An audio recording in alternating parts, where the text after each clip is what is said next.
I have a 9 in combat. Good evening, folks. How we Or doing? 8. Sleepy, ready for vampires. Excellent. Excellent. That's always a good thing. So, we are nearly all here, correct? Are we missing anybody? Don't know. Okay. Maybe? I'm missing a brain. Does that count? No, because the Scarecrow was the smartest one of all. Several times throughout the story, he did suggest that they flee, instead of face the hoary, endless army of the Wicked Witch. I think there were 7 of us. Yes, So we must be missing someone. we are. We're missing Max. Mm-hmm. So let's drop a quick missive, and then we will see where we are in regards to where is everyone.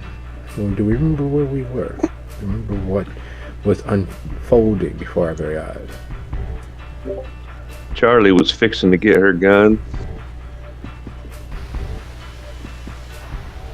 And Cassandra was getting ready to get the heck out of Dodge because they were over the legal limit on how many people could be in one place. Yes. And she didn't want to be caught in the middle of that. Kai was getting ready to bust skulls. Indeed.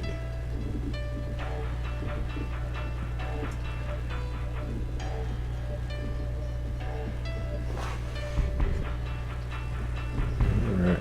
Well,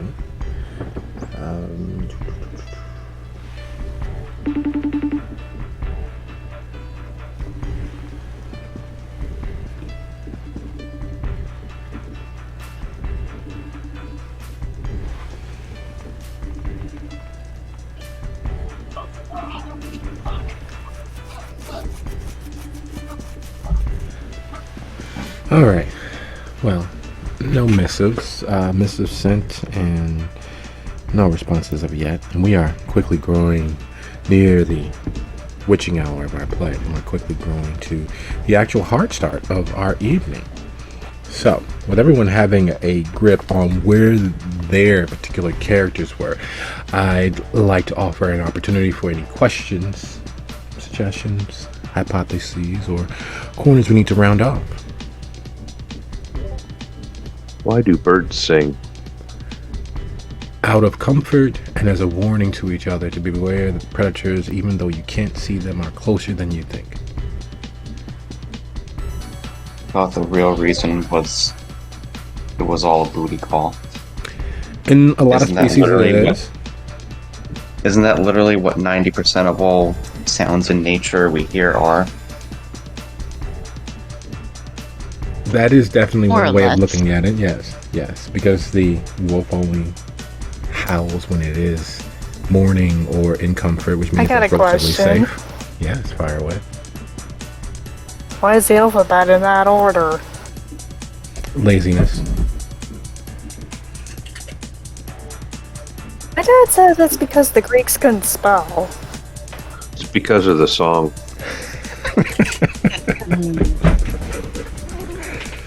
Why isn't Thorn a letter anymore? Again, laziness. We always take the easiest route, and that's not easy at all. But keeping Thorn in the alphabet would have been so much easier. Yes and no, because now we are even more and less of a polyglot of just a gathered gobbledygook of several hundred different languages. We'd have to, like, actually obey rules as they were, and yeah, no, that's just too much work. What's easier?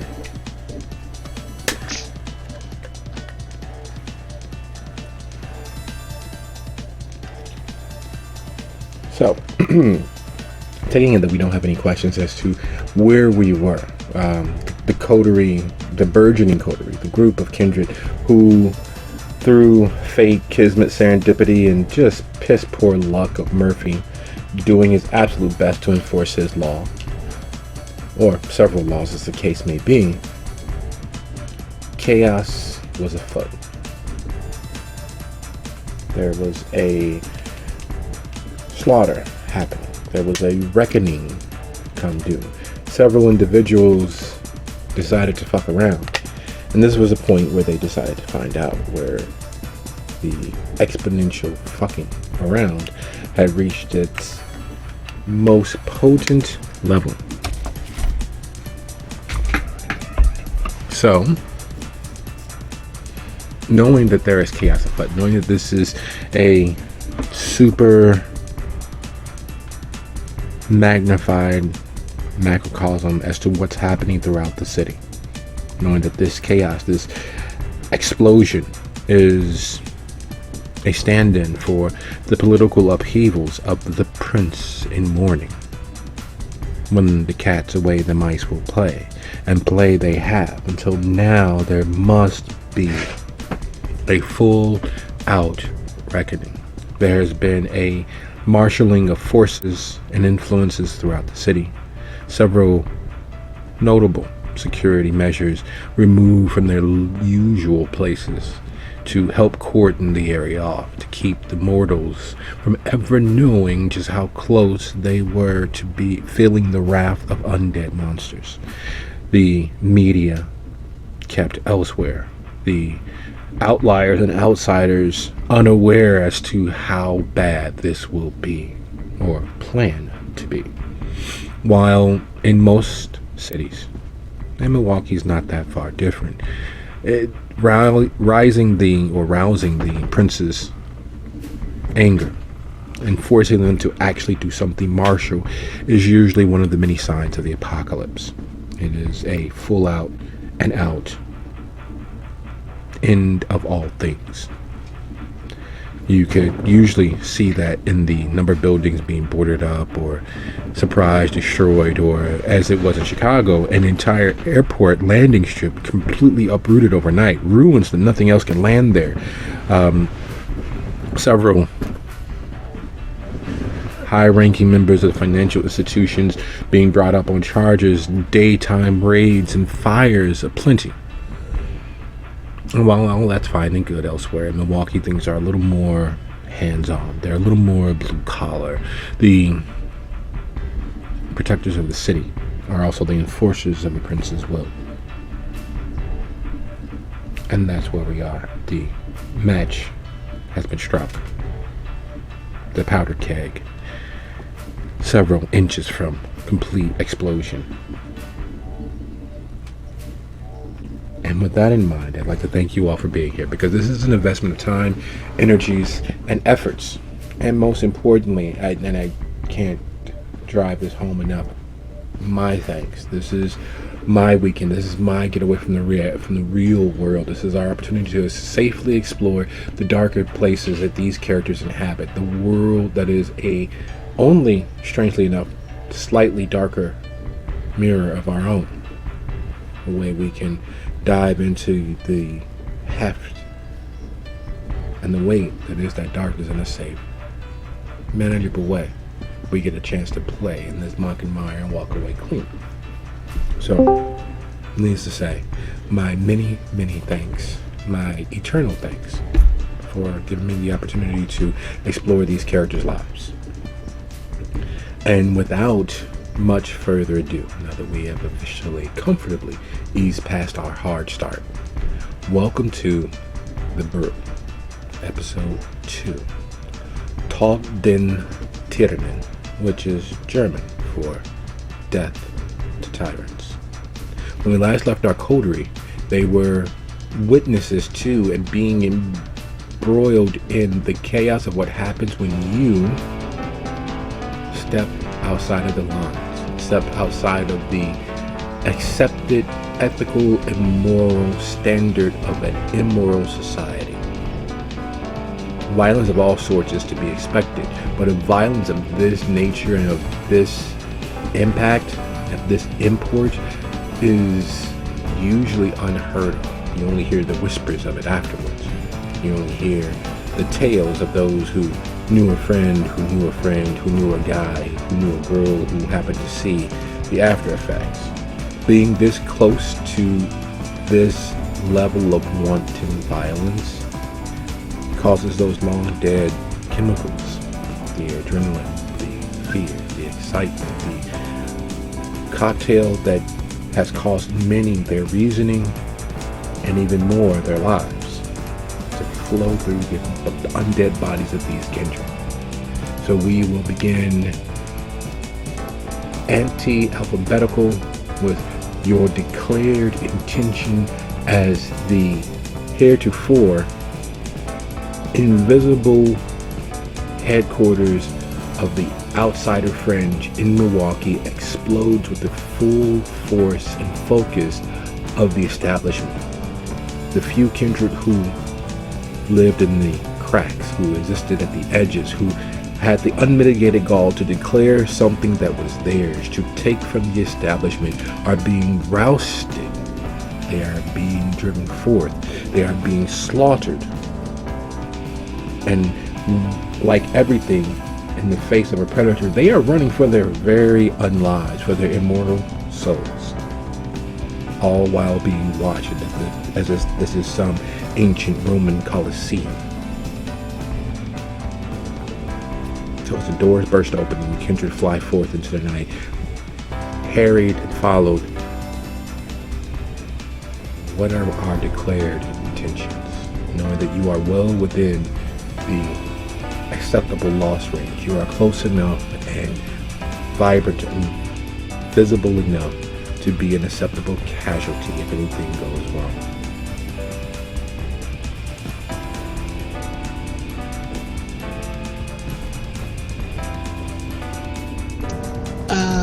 Really looking around, seeing that everybody is rushing out, realizes this is not a safe place to be, and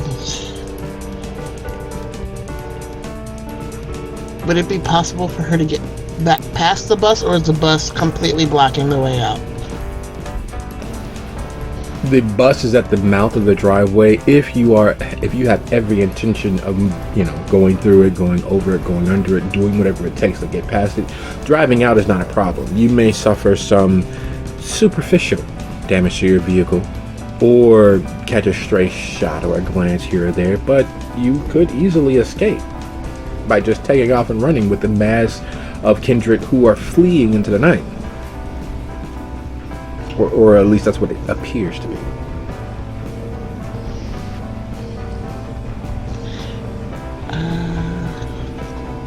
Yeah, she's not a very physical person, so safety of the car and try her best to maneuver around the bus. Okay, so you're heading to rush back to your car, hop in, and have it take off. As you're doing that, Kai, watching this fracas develop instantaneously. The doors burst open and the fight has already joined. Kindred are falling. The establishment is raining hellfire down upon them. There are tooth and claw at work to drive these lesser, younger kindred into full understanding that you do not even think about taking from the establishment.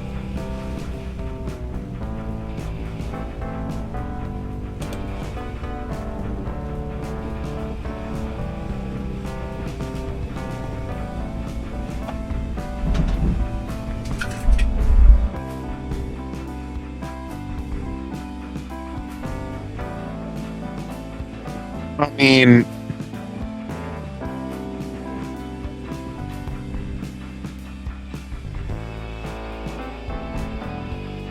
I think I'm going to rouse the blood for potent.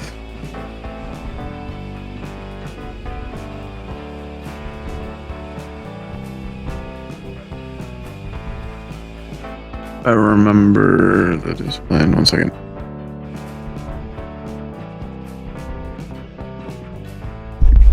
So you're going to tap into the strength, speed, ferocity, and violent nature of the beast. And you need your strength, speed, and all of the accumulated benefits, negatives of it for what? What are you intending to do?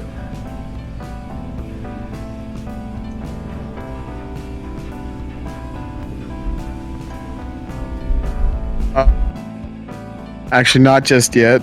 He's not going to punch the bus just yet.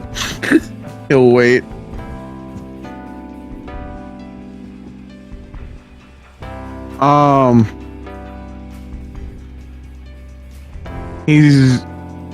He'll move towards the bus. Okay, so you're crossing the distance and moving yourself closer to the mortal and less than kindred security who are acting. Making sure the fledglings are well out of harm's way. Okay, sounds like a plan. So you're moving to intercept the closing of the circle to trap these fledglings and would-be anarchs into the killing ground. While you're doing that, Charlie, watching as your feet are threatened, your agility is a toss of the die at this point, as wave after wave of kindred are fleeing from the Anubi and their bully boys, and what is sure to be a massacre. What is it that you are doing? What is it that your intentions are in this moment? Charlie is nothing if not nimble, so she's going to slide down low towards the her little rusty tank there and get herself armed. Okay, so you're covering the ground from the door where you and Amalia were to get to Charlie's truck to back herself up with ballistic reinforcements.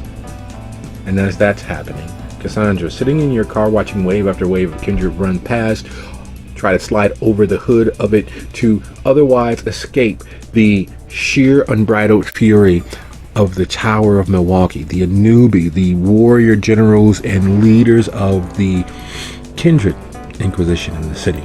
What is it that you are intending to do? What is it that is your intention?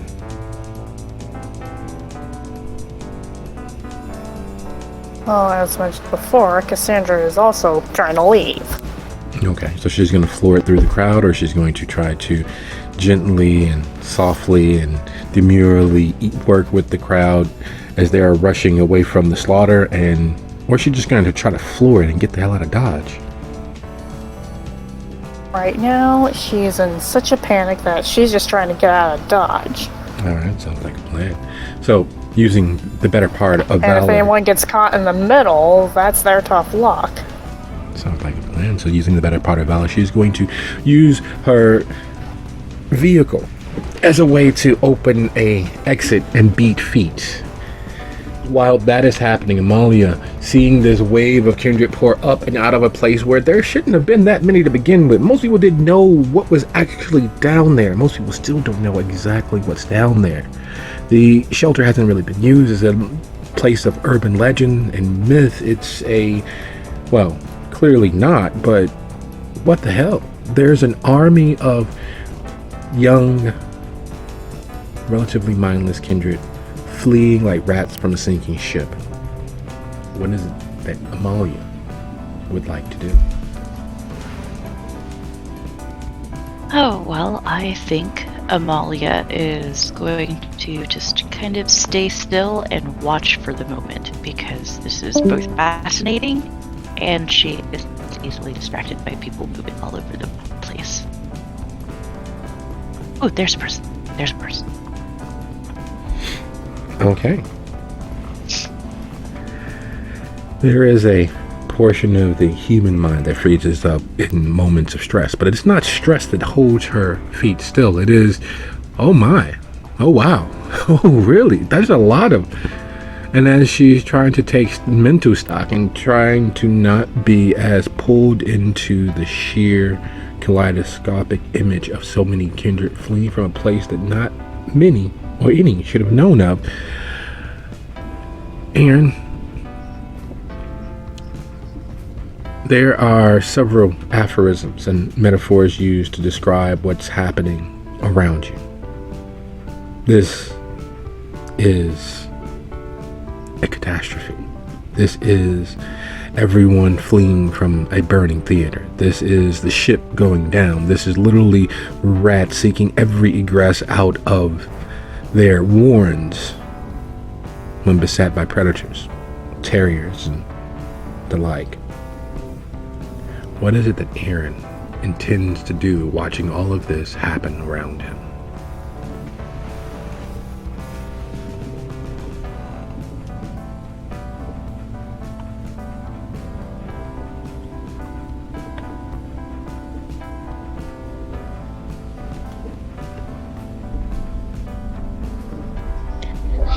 So,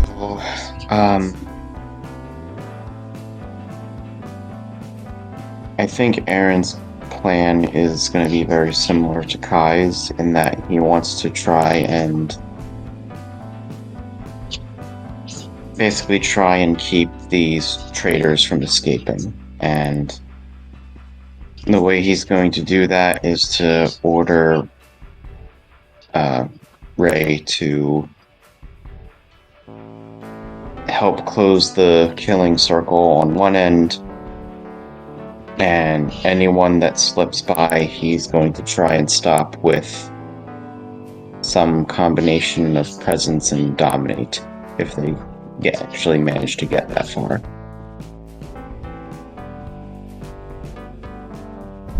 All right, that being the case, we have our declared intentions, and they are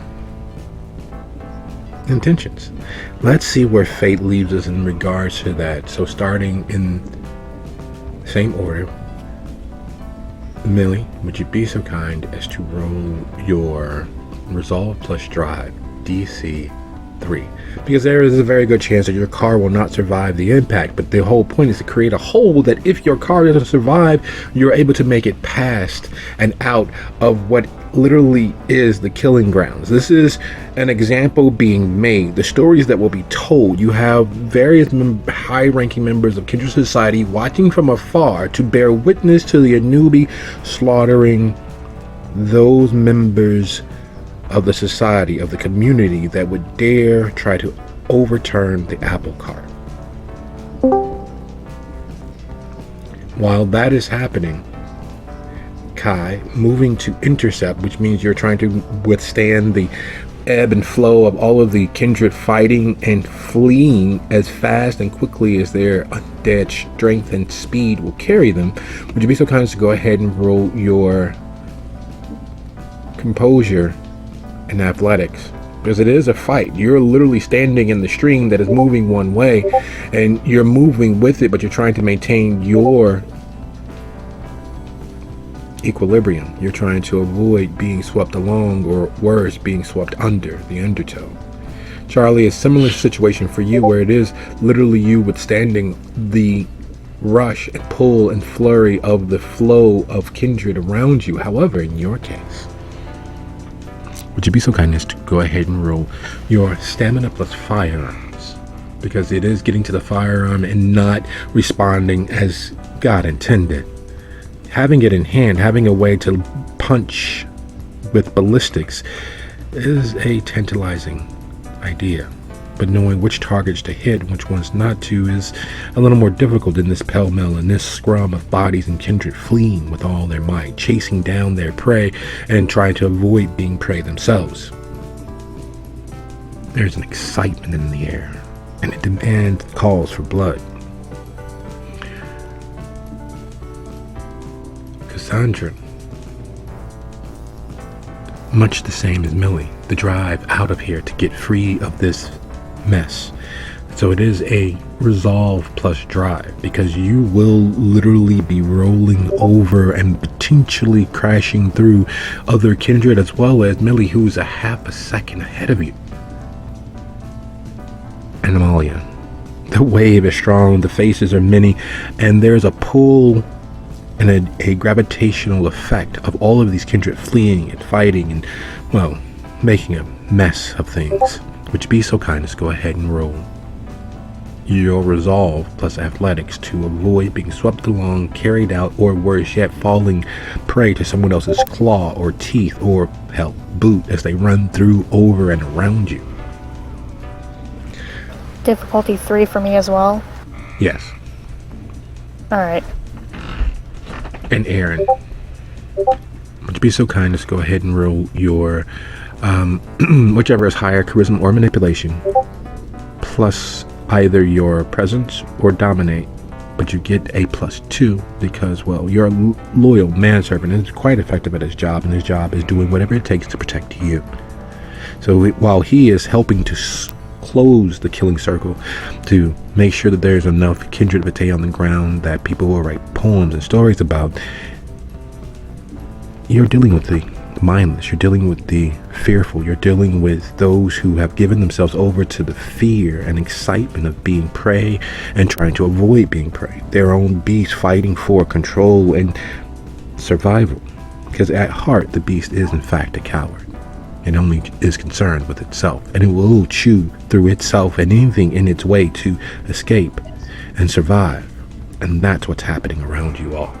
These young fledglings are, well, may not live to see another night, but they will do everything in their power to make sure that they do. Now, Max, you didn't miss our initial intro, but where it stands is where we left. The chaos that exploded is spilling out into the street. The killing ground, the lights are on, the stage is filled with all of its players playing their part, and while you had initially, when we last left, began moving towards your vehicle to get inside and turn on the air conditioning and to be free of the filth and grime of the area, things went sideways. So in that pell-mell, in that scrum, in that push, in that fracas, what did Max intend to do?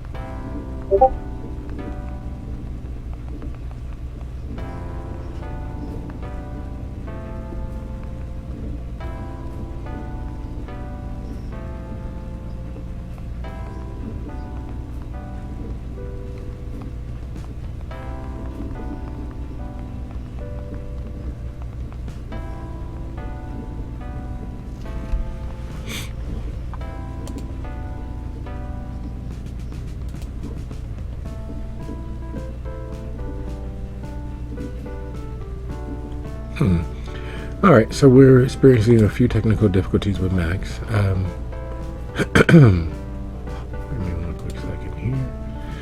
Let's see if there's anything we can do on our end to help us out.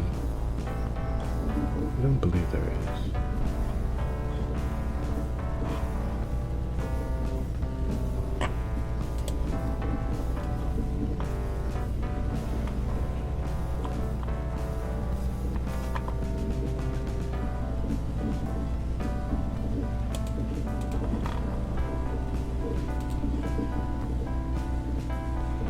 Alright, Max, no, unfortunately we can't hear you.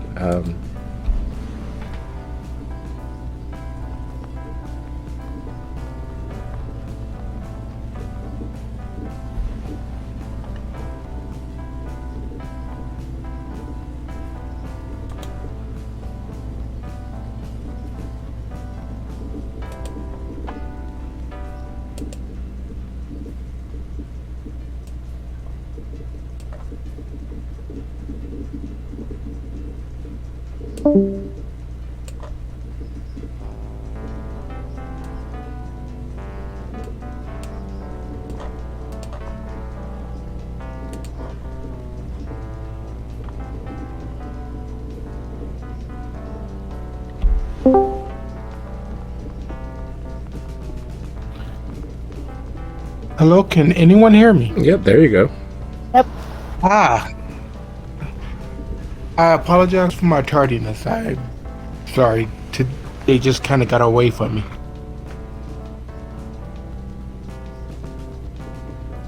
No, understandable. Life will make a way to be as painful as necessary at times. So, where we last left, the place was exploding in a frenetic wave of kindred fleeing and chasing and being prey and predator. There's violence amok. There is chaos in the air. What is it that Max is intending to do? Max is intending to get back in his car and leave. Okay, if that be the case, with your kindness, go ahead and roll your resolve plus drive, because it is a fight, it is a push, it is a scrum, it is a horrible mass of kindred fleeing and not caring who they run through, over, around, or otherwise, well, destroy to escape this mess.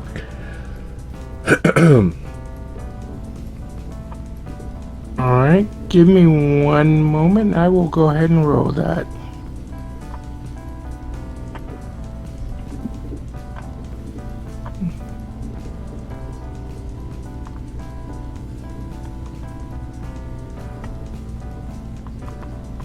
Come on, come on.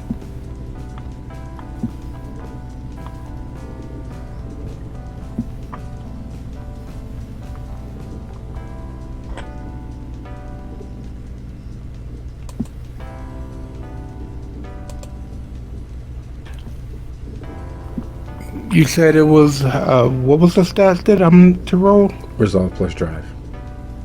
Resolve plus drive, okay.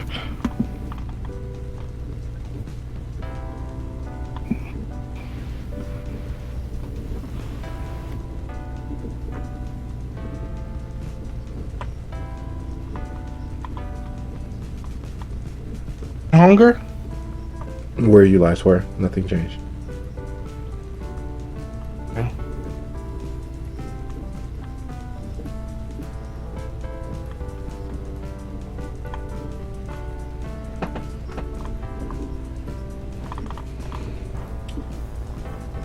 Okay, well, all right, so several things happen, as they always do, in the most chaotic of moments when surety and lives are at stake.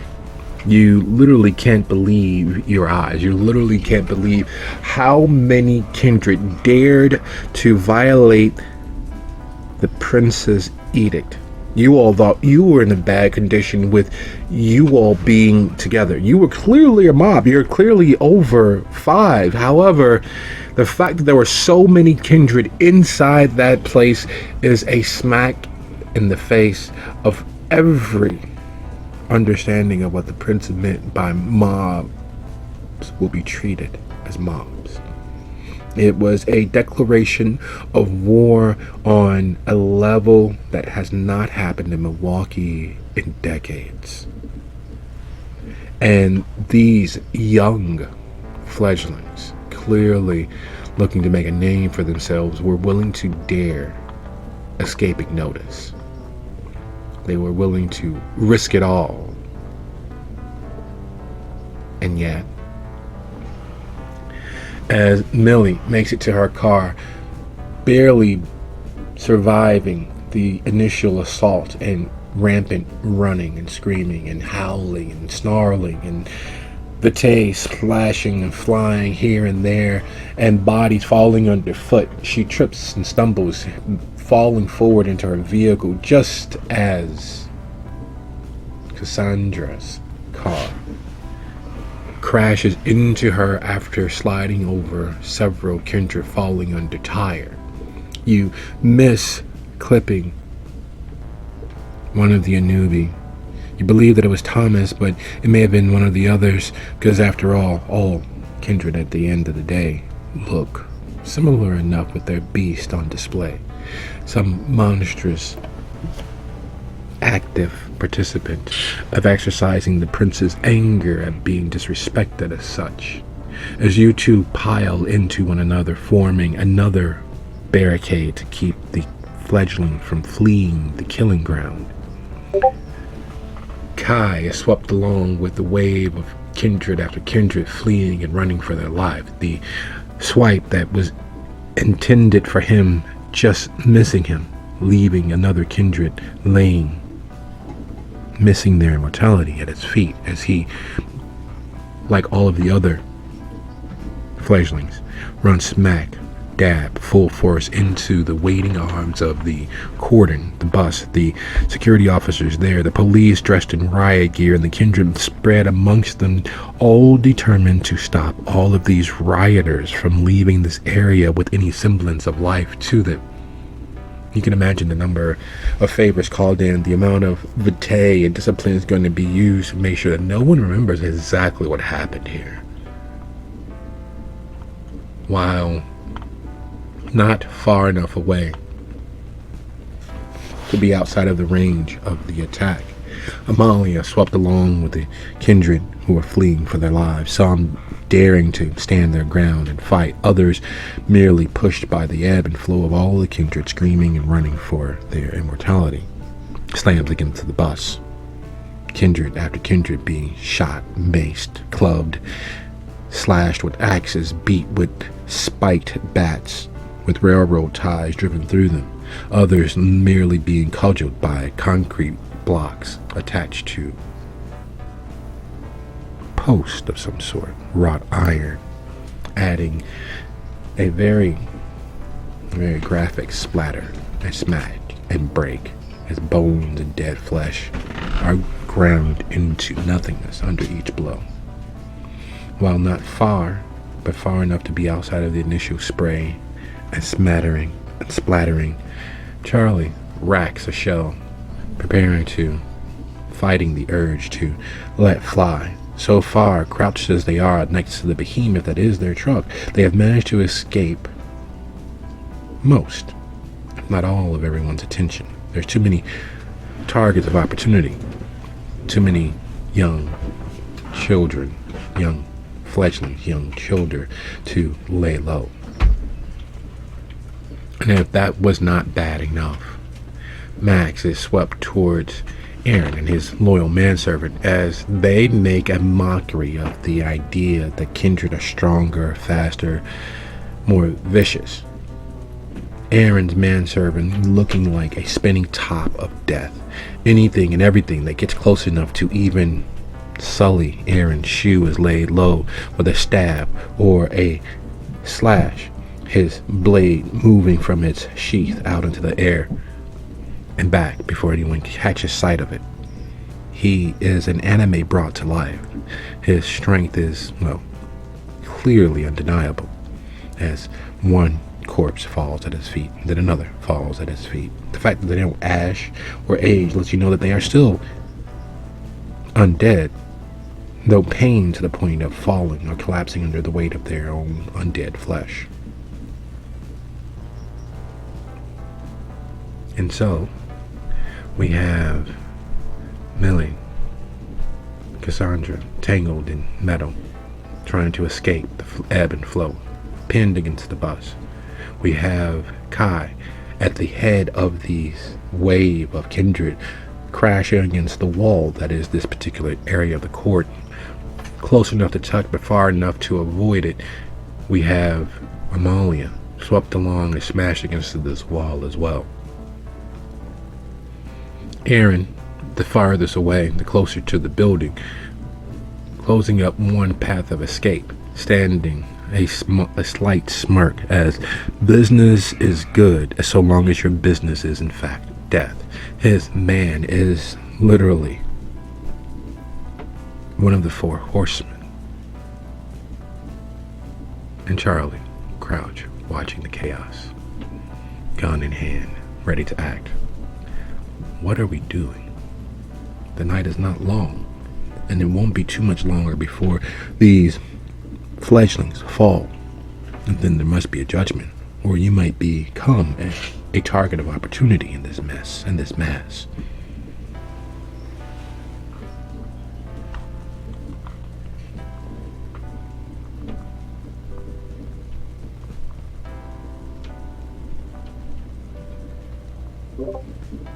Charlie's going to stay low and keep her back up against the truck, armed and ready to go. She's just going to be passive and reactive.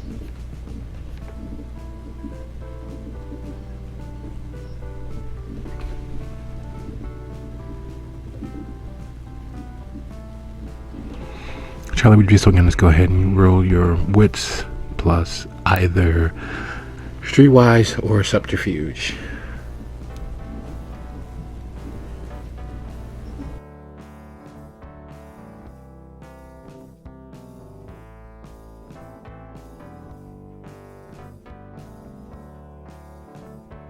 Sorry, did I cut out? Because I'm not hearing anyone right now.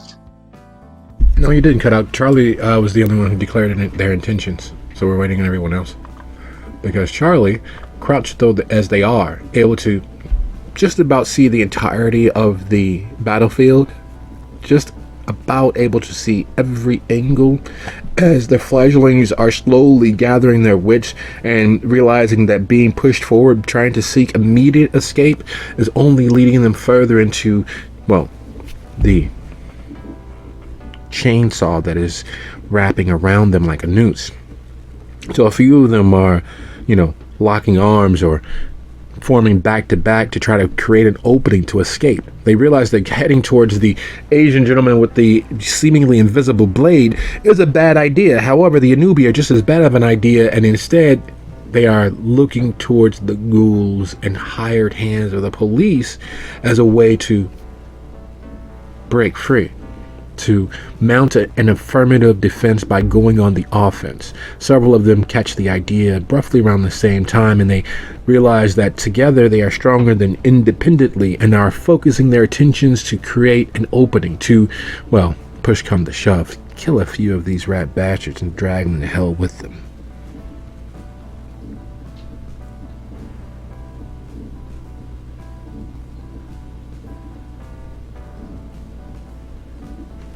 So once again, what is everybody's intentions?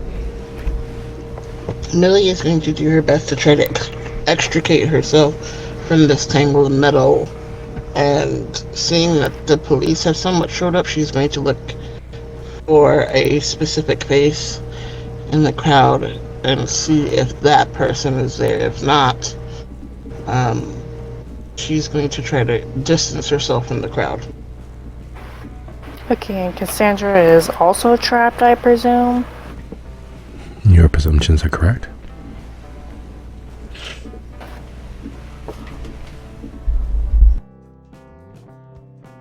In that case, Cassandra is going to try to get towards some place with less of a crowd than where she is right now. Basically also trying to distance herself from what's going on.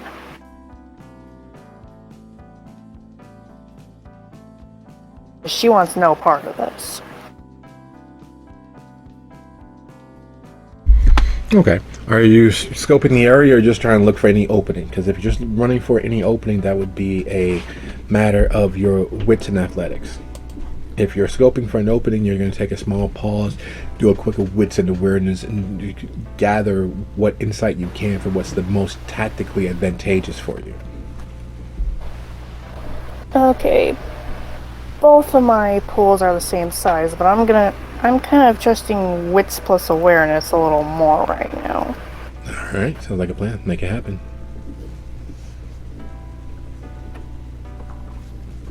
Any difficulty or Standard, not this time? Standard DC right now.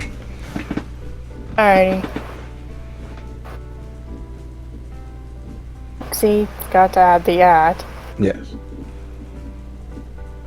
Still learning the new system. And now I gotta repeat it.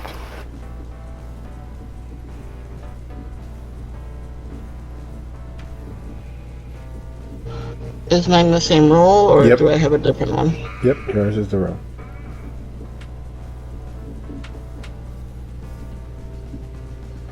While we're waiting for the results, what was the name again of the ringleader of this rebellion? You mean your problem child? Yes. Give me one quick second, bringing up the notes. As soon as my system decides to actually work, move at speed. It is thinking.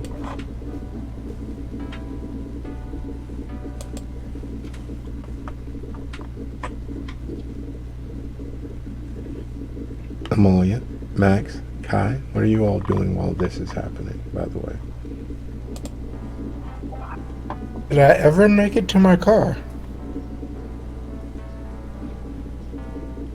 Yes, you met your car. You can't get inside your car because the press of bodies and actions and the sheer ferocity of the mob is a little too much. There's no other way to say it. You are in the middle of riot and it's not going in your favor, i.e., any favor save the Anubi and their gathered forces who are laying claim to the lives and immortality of those gathered. They are beat a dead horse. They have the hot knife through butter of this particular crowd. Save for Aaron on the backside nearest the building, meeting every force that is aimed in his direction. As people, children, fledgling try to escape, they are laid low. Aaron and his manservant are a force to be reckoned with. One kindred down, another kindred down. Every second, another kindred who is seeking to escape or to evade the Anubi on their heels goes down. They are literally the Spartans forming a bottleneck and slaughtering at least the first quarter of the army heading in their direction. They are the myth, the legend, the killing blade.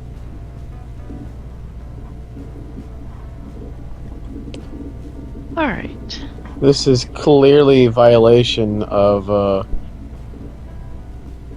the prince's ruling, so Kai's going to jump into the fight and fight the Anubi. Fight the who now? Did I say the wrong name? Oh, no, you said the Anubi. The Anubi is the executors of the prince's will. They are the leaders. Not the Anubi. I'm going to help them. Sorry. Brain a bit gone. I was gonna say, I think you forgot a very important word there. Like, with? Yes. Maybe? Yes. Brain hurty, okay. It would have been I'm fine. going to try my best to get away from the action. Kai punches the first fucker that gets in his way, that is not that is causing havoc. No. Any rouses as well for prowess. All right. Let me. So, And Aaron is going to... Oh, sorry, go ahead. no, go on. I was going to say, Aaron, having established a zone around himself, now that his pool is keeping protected, he's going to have Daunt up, and he's going to be moving forward into the fray with Ray protecting him. He's going to try to find his problem child and Newton. Newton, and have a how shall we put this? A civilized discussion about how wrong all this is. Yeah, that's exactly what Aaron's going to do. Excellent. Let's see. Amalia, I guess, will do her best to swim with the fishies towards Aaron.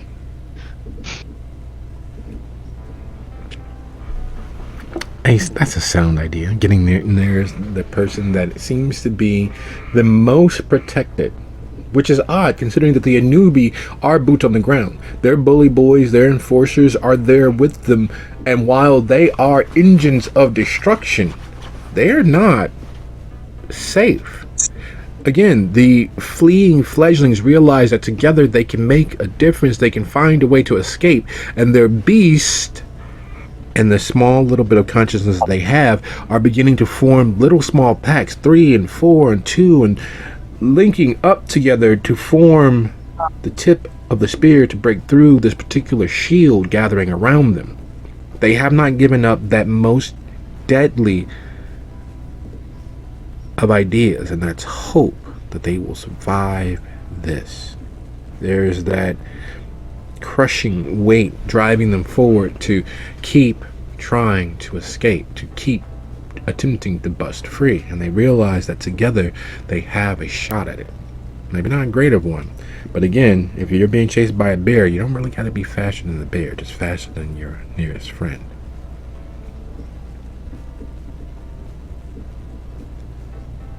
And with Aaron moving forward into the crowd, and would you be so kind as to go ahead and roll your wits plus awareness? And with Max being crushed and pushed by the bodies around him, with Kai summoning that most feral of ideas that he has. Well, fuck it, it's time for someone to get done in. This is clearly illegal. These people are clearly, well, don't deserve to be people any longer. And moving forward with Cassandra and Millie pulling themselves free of their wreckage and attempting to escape. We have nearly everyone's decisions except for Charlie, who is able to view the bulk of the battlefield. Aaron moving forward, Amalia attempting to swim upstream and get nearer to Aaron. Max crushed by the crowd around him against his vehicle, being swept under, his hand going up like a drowning man trying to get free, to get his car door open, to get free. That's the whole idea. That's the whole drive behind each of these actions, to get free of this moment, to get out of this circle of attention, to get out of this killing field. Charlie's able to see all of this. Charlie's able to understand that this is going from bad to worse. An example needs to be made. A hole needs to be created. There needs to be something done. But whatever that might be is a bit curious, because these kindred are seeking targets of opportunity. They're hoping to get free, and you see a few of the fledglings falling under the crushing weight of their beast. Their eyes glazing over, their fangs snapping into place, their fingers twisting into clawed versions of themselves. It's not about to go down. It's already going down. What is it that Charlie is doing? Charlie will look around for her Max.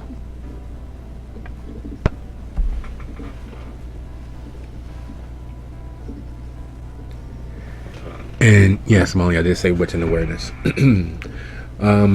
So, that being the case, everyone seems to be warning wits and awareness. Max, what is it that you are doing in this sea and this push and this press of bodies that are attempting to drown you in vitae and dead limbs and, well, fear? It has a I'm going to scent. swim down and away, just kind of moving with the crowd away from everything, because I'm assuming everyone's trying to sweep out as they're blasting and battling and being punched and pummeled. I'm going to kind of swim with that movement away.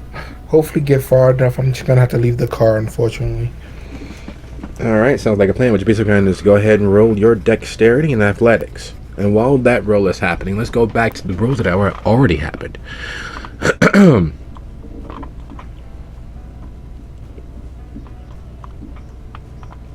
Cassandra, there's a phrase, snatching victory from the jaws of defeat. And that's how it goes. That's the aphorism. It is literally escaping by the skin of your teeth. By the barest thread of success, you are able to survive the moment. Unfortunately, that phrase and that aphorism doesn't apply at the moment. Seeking a way free, seeking to find the most advantageous way of getting out of this mess. What greets Cassandra is the image of her eyes lifeless, no light, not even the pale wan version that is her kindred existence, sitting there. Her face covered in actual blood, not just the remnant of it that is the vitae that coats and courses her insides. The color fading from every aspect of her hair going gray, turning into dust as boot after cudgel after cudgel bombard her body as the crowd washes over her.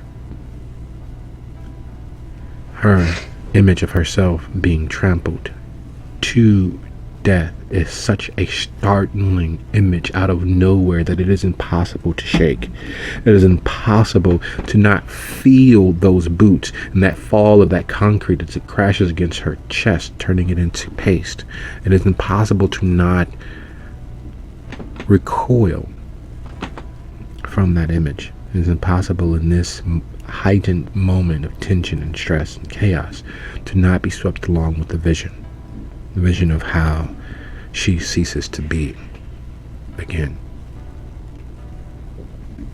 Luckily, distracted and lost to the vistas of her own mind and a potential future that awaits her, she is literally carried along with the crowd towards the waiting arms of the police officers and ghouls and the bully boys who are there to enforce and keep these rioters from escaping, to make sure that they know to not fuck with the police of Milwaukee, as they learn that violence will be met with violence and escalated until there's nothing left save dust.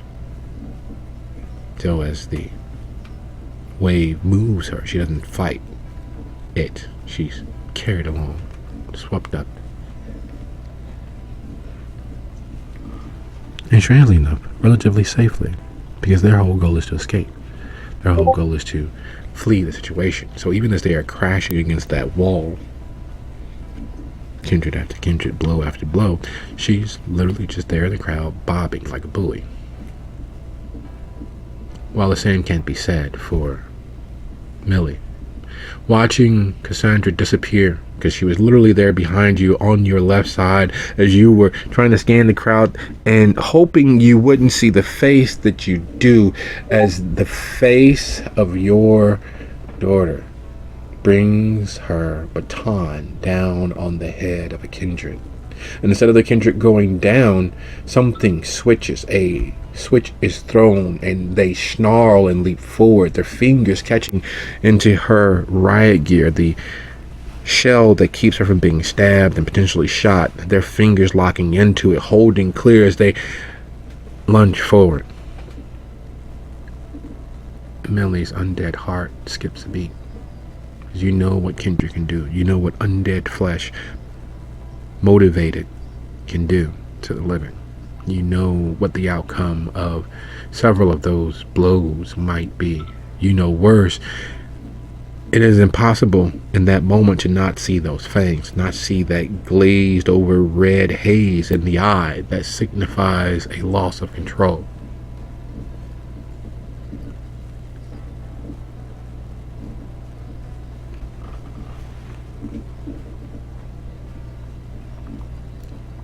And I don't see Kai's strength plus brawl roll.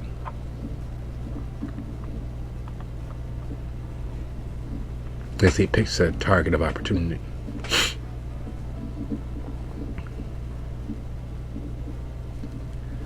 And as that moment is happening to the northeast of this killing circle, this charnel house of death and destruction, this chaotic maelstrom of intentions and beliefs crashing against each other, Amalia spies Aaron. He's impossible to miss.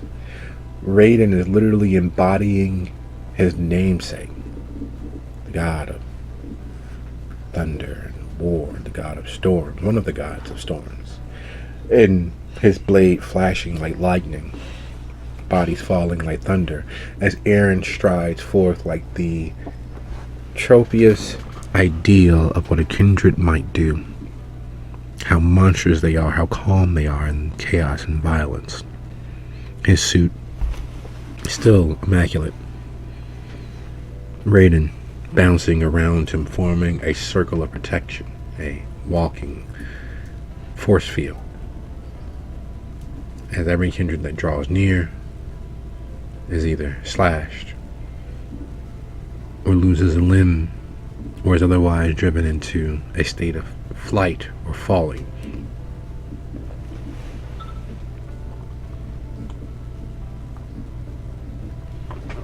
While south of where Aaron is striding into the midst of the crowd, Max, ducks under the wave, holds his breath, and dives deep. The knees and jostling, annoying, and he knows that he's going to have to dry clean his clothing, or burn it maybe. As vitae splatters here and there, and dust is raised, and all sorts of accosting happens. He ignores the bruises and bumps and nudges and flows with the crowd. And instead of crashing against one wall or another, he finds a deep sea cave in the midst of this sea of chaos, and he begins swimming free. The chaos, the noise of it falling away quieter and quieter as each few yards he makes it out of this circle. A bit of his semblance is returning to itself. The suddenly beating heart begins to calm. The chemicals that don't actually have an effect on his dead form ebbing.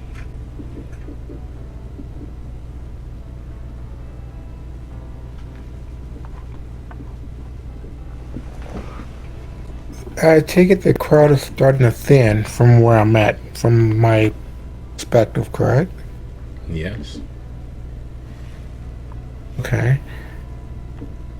At this point, I start moving even further, quicker away, so that I can get to maybe a restaurant or something, and from there I'm just going to call a taxi to take me home. Sounds like a plan. And Kai, while Raiden is all speed and grace and clearly practiced perfection, his movements exact and the sort of thing that you wouldn't mind watching. It is clear that there is a kata at work, that he is practiced to the point where his muscles and body are moving free of his mind, where his actions are controlled by the energy in the air more so than any of his conscious thought. Kai is just the opposite of that. He is purposeful, targeted aggression. His actions reinforcing the prince's will, making a spectacle of just how vicious he can be.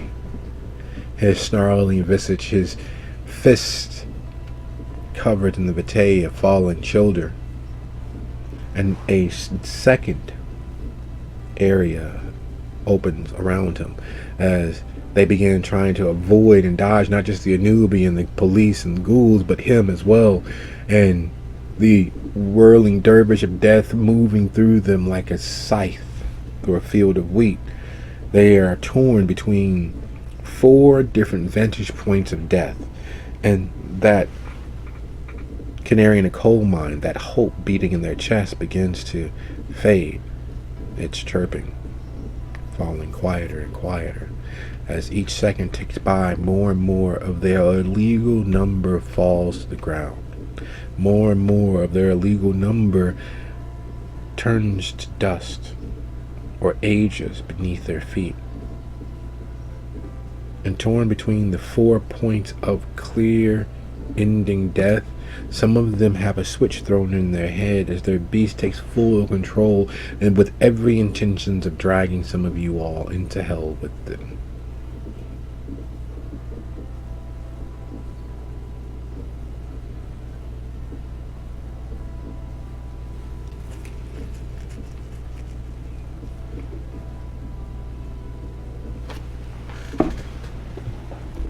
And then there's the Anubi.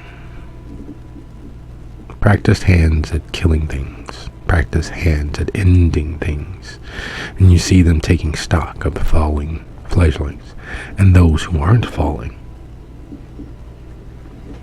They notice Aaron and Raiden. They notice Amalia being swept along. They notice Cassandra bobbing like a fishing lure on top of the water. That is, all of these fledglings seeking, clamoring for escape. They catch Charlie, crouched though she is, armed though she is, clearly not one side or the other. And they see Millie,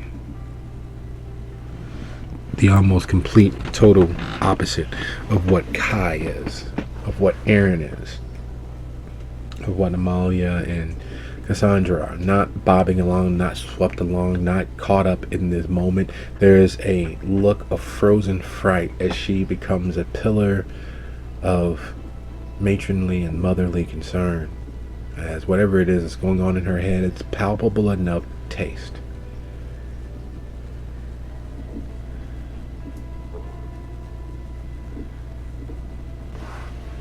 What, in fact, is everyone doing as this battle is nearly all but over, as the kindred who have fallen or, well, may never be remembered, as they become targets of opportunity themselves, as less and less fledglings are left standing or otherwise to be dispatched and dealt with, leaving only these kindred.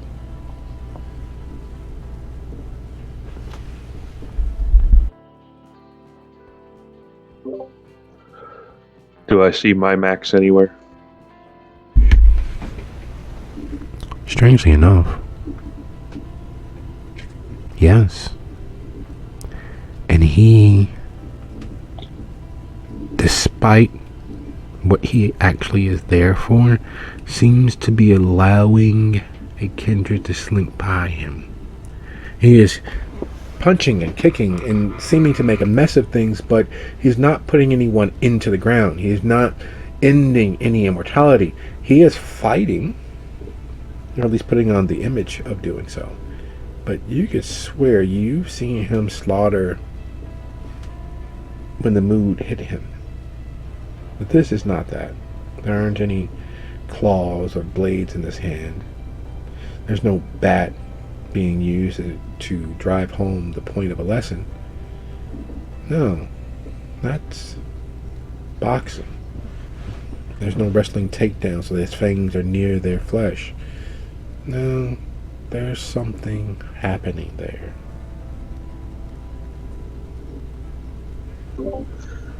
I will attempt to skirt the skirmish and try to get to him.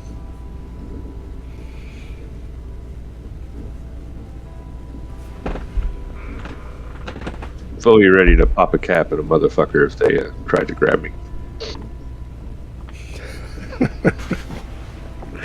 You know you can't say that word without bringing up images of blue, but yes.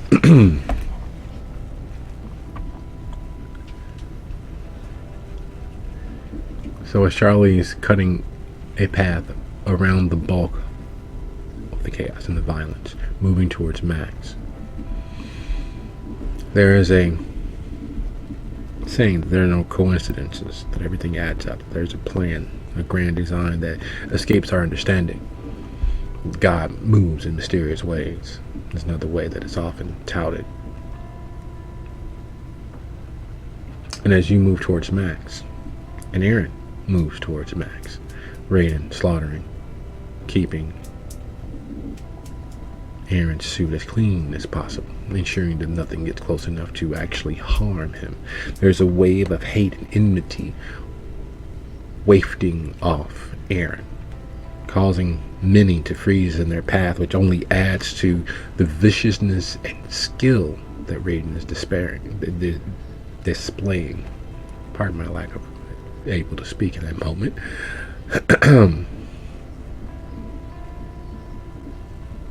And Max, Devereaux,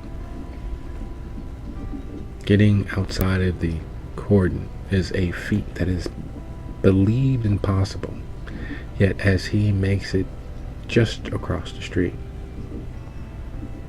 and how many kindred are falling, staining the wind with the scent of spilled vitae, and something earthy and ashy, something dirty.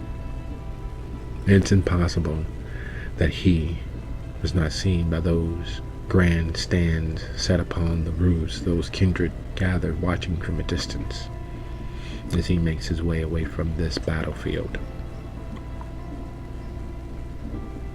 And Kai, the anvil that these fledglings are beat upon, as one after the next, after the other, falls, broken, snarling, attempting to garner one last kiss as they meet their torpid versions of heaven or hell. What does Cassandra do as those images bombard her insides, as the vision of her demise washes over her, taking this moment from her, leaving her at the mercy of those around her? What does Amalia do? Kept from quite closing the distance as Aaron and Raiden make a example of everyone who decides to stand against them or to flee past them or to rush anywhere near them. And what does Millie do? Watching as one of the fledgling manages to get their fingers and hands on her child, on her blood, on her kin, on her meal.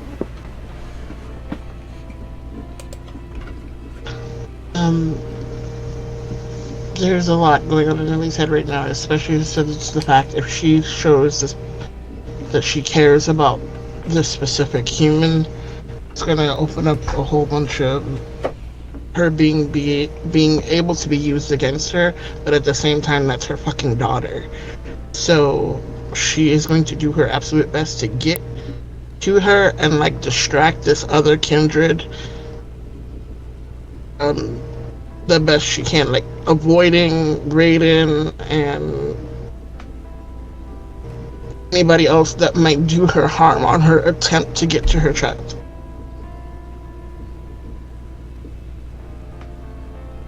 Okay. Now, when you're attempting to distract this fledgling, are you using any discipline, or are you attempting to talk them out of being at the behest of their beast? Are you going to pull them free? How are you seeking to distract them?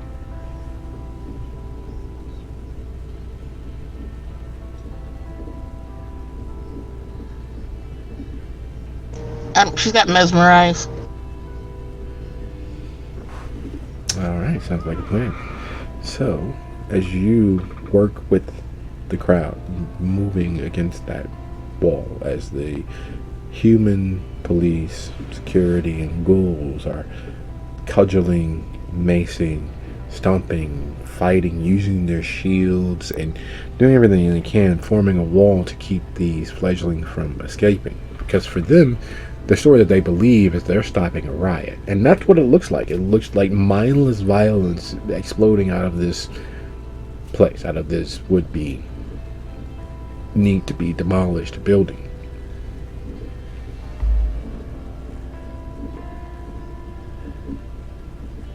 And Cassandra, in the midst of this, what is it that Cassandra is doing as the images of her demise keeps playing?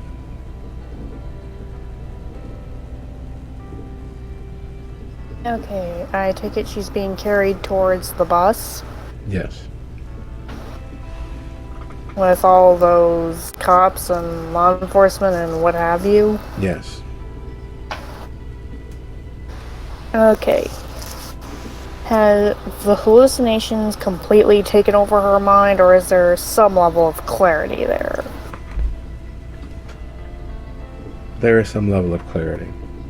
The human mind can get adapt to mostly anything, and after the initial shock of watching herself die yet again, it is easier, even as it plays in the background and loop in this moment, to have their faculties about them, to realize what's happening around them. In that case, Cassandra will actively seek out a cop and flee towards them, basically in the sort of way that would resemble an innocent caught in the middle. Alright, that being the case, would you be so kind, let's go ahead and roll your manipulation and subterfuge to attempt to be an innocent, to be caught up in a moment that was not your own, to not be party to these rioters who need to be quelled. While that roll is happening, Millie, go ahead and roll your mesmerize, and I'll give you a contest in a quick second to see where this particular kindred actually is. Whether they're willful enough or strong enough, or if that beast is clinging to the idea of escape enough to resist. While that's happening, Aaron, you could swear you saw the back of Newton's head skate past what you believe is a finely dressed Nosferatu. They're not despicable to look at. They don't cause your stomach to flip-flop. They don't have a stench about them, but the workaday attire that gentleman, you hope that's a gentleman, is wearing, and the patchy beard is probably a Nosferatu member of the Anubi. You could swear you saw Newton duck past that individual. Even though they're putting on a good show, they very much clearly have studied the greats of old. That's a Tyson move, and that's a Holyfield elbow behind that, what looks to be a jab. Maybe it's a cross. You forget. Raiden tells you and breaks down fights for you all the time, and it kind of blends together. Why get your hands dirty when you don't have to? But as you make your way across the field towards where you believe Newton is escaping, you catch Charlie out of your peripheral to the left of you, where Raiden is dispatching another fledgling who was attempting to sink Fang into him instead. Their tactics changing on the fly as they know that it's over. This is the death knell of the rebellion. This is the last hurrah. This is the revenge and supremacy of the Sith that is the Tower of Milwaukee.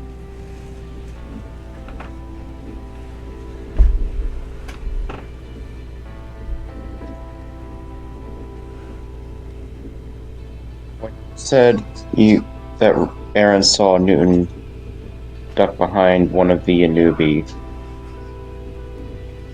Yeah, it's not quite holding the door open for him, but it definitely looks as if he was able to slink past, to sneak in or sneak out, as the case may be, without paying his cover charge of his existence. So moving in that direction, you catch Charlie moving at an intercept path towards where you're heading.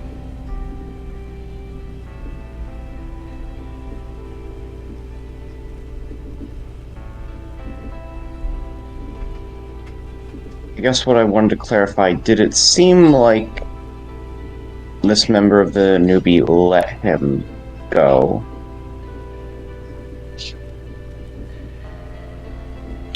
When you basically has to roll wits plus brawl. Was it a purposeful thing, or is Newton a little more skilled than you expected? Is what it's coming down to. Was it a purposeful thing, or was it just a happenstance? And this mass of bodies and kindred falling in, even with the lightened crowd that now exists because so many of them have been churned into nothingness, there's still enough that this is literally a massacre. This is a defining moment for the tapestry of the city going forward. There are witnesses watching what's happening. This will be jotted down, and unlike other instances, it is clear that this will be spoken of. The example is being made clear. Did I somehow type the syntax wrong? It does not appear so. It just seems to be potentially slow. That looks like the correct... Oh, wait. Is there a space there? I can't tell. Between the one and the at.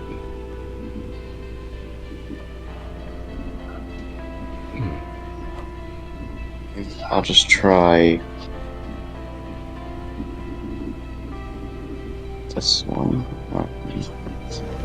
I think it's a little of both because it took my roll a couple seconds to come up longer than normal.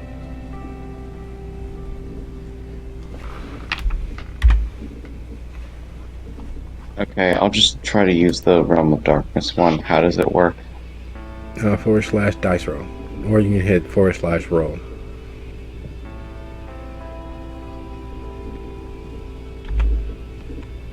It didn't ask for my hunger dice.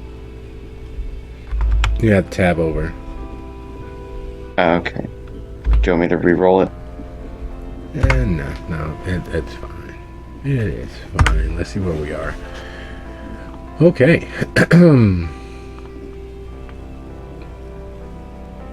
Unless, of course, you'd like to, because that's only one success, and you don't have any hunger there. So, yeah. If you like.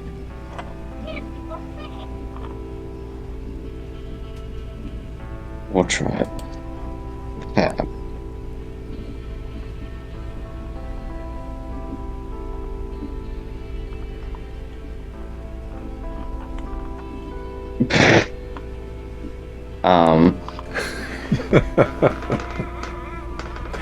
There's nothing even remotely hinky about that. Newton, you were investing in Newton because he had a head on his shoulders. You were investing in Newton because he had the ability to connect with his peers. You were investing in Newton because if it was fostered correctly, he could eventually become a leader amongst the young kindred of Milwaukee. He could have been a way to form a web of influence that was completely off the books if fostered correctly, if he paid his dues, if he learned the community instead of doing what he did, declaring himself a fucking baron. Are you serious?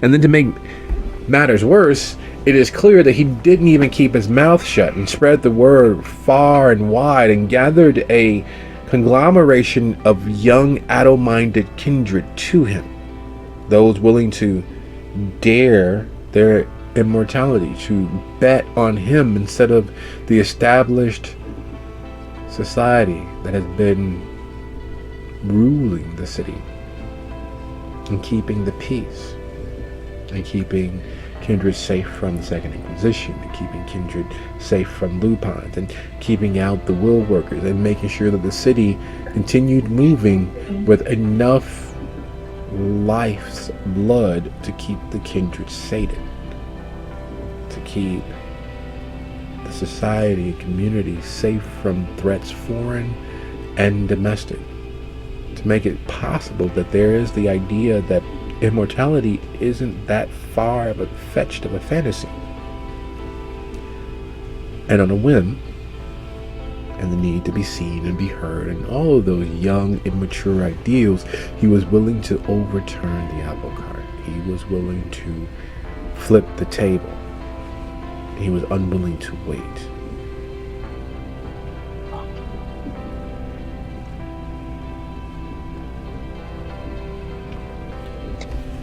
So as you close... So with that and...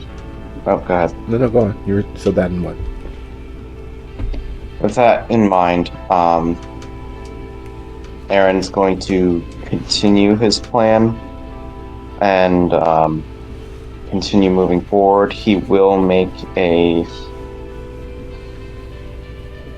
minor detour to see if he can help Charlie get inside the zone of protection that Raiden is creating. Throw her a lifeline if possible. Sounds like a plan. It sounds like a good idea, considering that shotgun is nothing more than a good hefty punch. It's not quite a hit stick that it should be when dealing with kindred. However, these fledglings seem far more depleted than they otherwise would have. And the Anubi are no joke. And Raiden is no joke. And Kai is, well, a boulder being thrown by an overzealous giant while playing hopscotch. He is pounding and breaking and severing and otherwise contusing the dead flesh around him, dropping fledgling after fledgling, creating his own little void of space. And then there's Millie, standing near the line of police officers, holding a kindred's gaze, freezing them in their spot, somehow able to reach across all semblance of boundaries and capture them, and holding their gaze and stopping them mid-snarl, the saliva tinged with decay hanging from their fangs.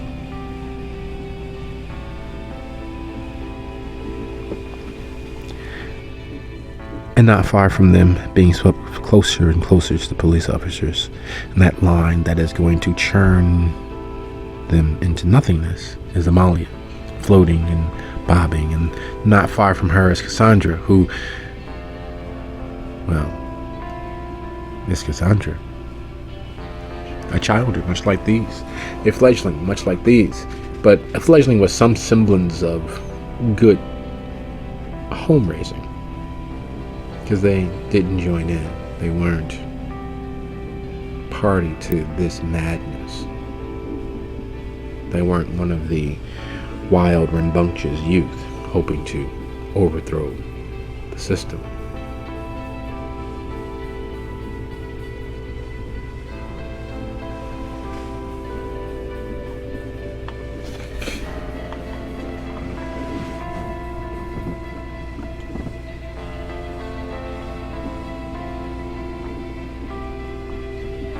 Charlie, making your way across the battlefield, stepping over, stepping through, ducking just in time, and the temptation to let fly is very high.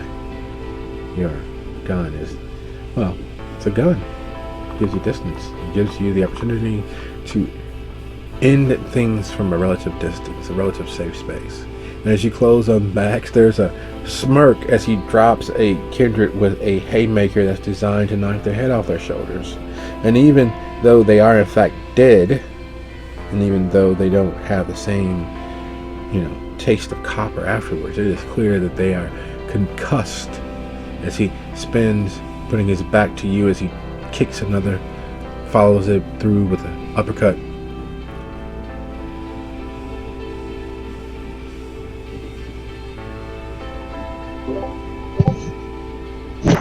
What the hell, Max? You could have had me wait across the street or something. This wasn't supposed to end up this way.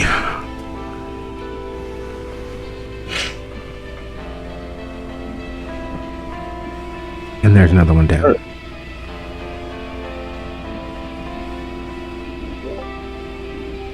I'm not even sure who to shoot. Anyone that's not me, I don't give a shit. You know that one? And he points towards Aaron and Raiden, who are moving closer while attempting to act as your rear guard. They're forming a little force field around you both. And Max now has fewer kindred within easy reach. Yeah, he's alright. Shame, would have been a good fight. Look, this is gotten way out of hand, and it's gonna get worse before it gets better. Besides that one, is there anyone else here with you? Because this is going way past sideways. And literally, as he says this, and comes to a pause in his action, because with Raiden standing guard around Aaron, and Aaron extending his radius of protection around you both, there's fewer fledgling left standing, and fewer fledgling attempting to make it past you all. The Anubi rounding up the body parts and the pieces, the police laying low others and handcuffing the downed, and you know that there's no ambulance being called. There's no emergency services. This is a police action in the extreme, something that won't even make it to the media as far as most are concerned. And if it does, it'll be swept under the rug before it actually catches fire in the public's attention. She'll point out Amalia and Cassandra. I don't think she knew the other three, really. I know they showed up before the shit hit the fan, but that don't mean that they were part of the shit hitting the fan, so.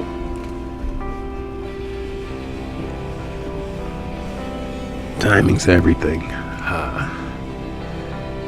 You all probably should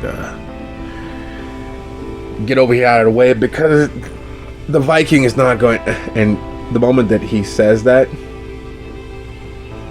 Rolf, the wolf, is already decapitated. One kindred who tries to snarl as he lifts him up off the ground. Now, the Viking is literally that. He looks as stereotypically like a modern savage as you possibly can be. Big, huge beard, overgrown, and not styled in the modern fashion.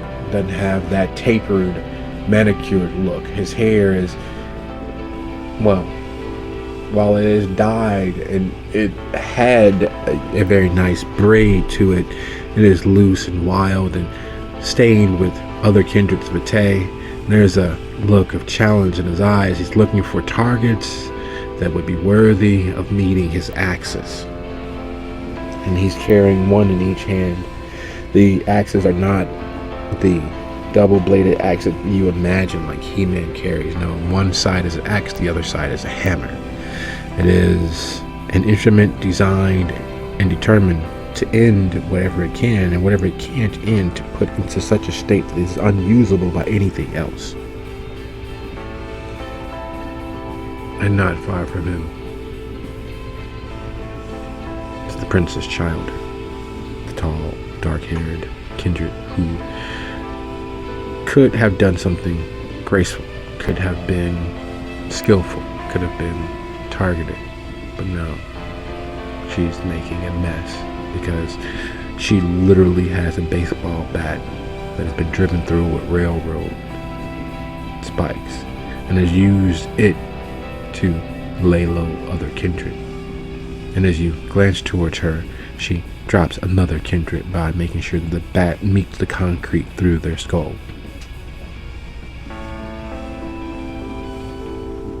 The other Anubi are just as vicious in making a statement. There's an unspoken rule for most people who, tend towards illegalities. A rule that they understand, which is you don't fuck with the police.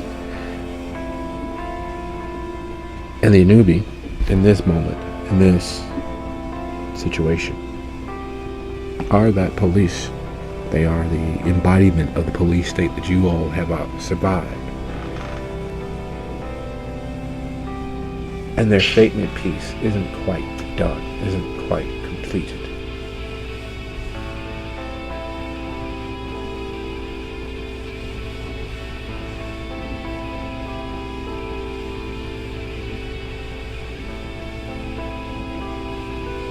Goddamn, Max, we about cornholed the masquerade with a hot poker tonight, didn't we? Should I go get my bow and put that fucker down, or? We done fucked something that was trying to fuck us, but there's no kissing or reaching around, and not even a drink bought. This is gonna be a mess. You all best probably head on down. You've already been seen, and the others will rat you out as soon as they get a chance, so prove that you guys are on the up and up. And he motions towards the door in and down. And it's clear that while they are laying low the more easily dispatched, that this night isn't over, that the example being made isn't quite finished. And it's one of those, if you got nothing to hide, you'd probably answer the questions situation developing.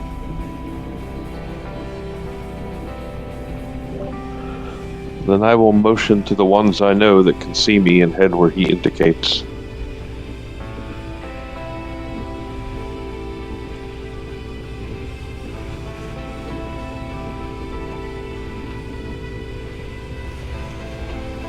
Assuming Aaron's close enough to hear this conversation, correct? Yes. Then he's going to follow along. Malia will lift up her hand with a thumbs up motion and try to go rescue Cassandra.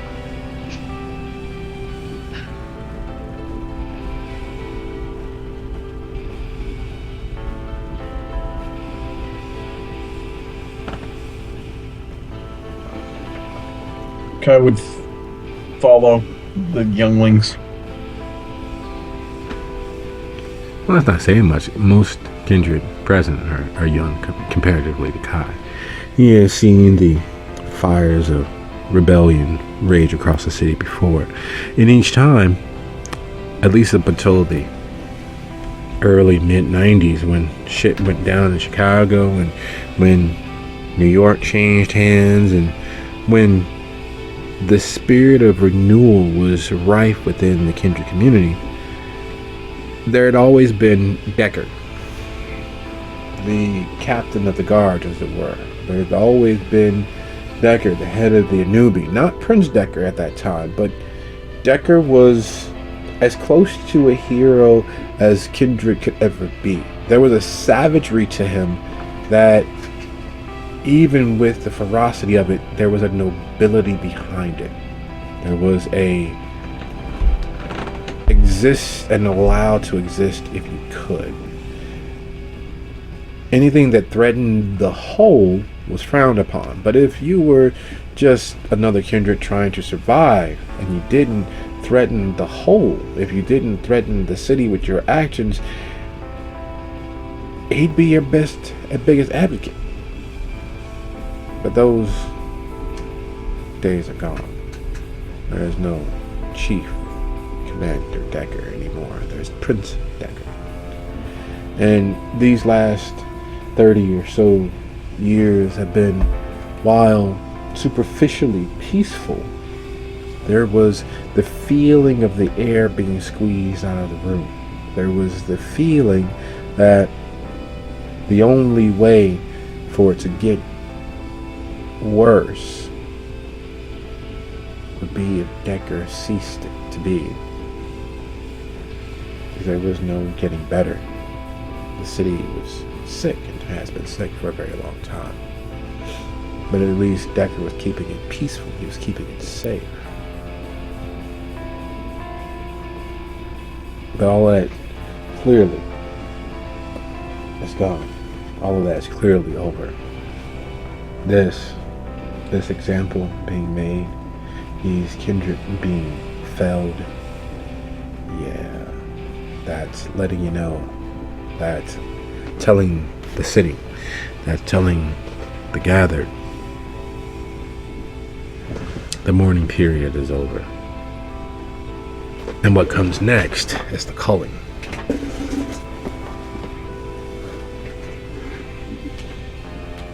And speaking of culling, capturing that kindred's gaze, holding him still, Millie, what is it that you are doing? Watching this happen, watching the others fall, knowing that at your back is a line of police officers, security agents, and ghouls who are doing the behest of their kindred masters.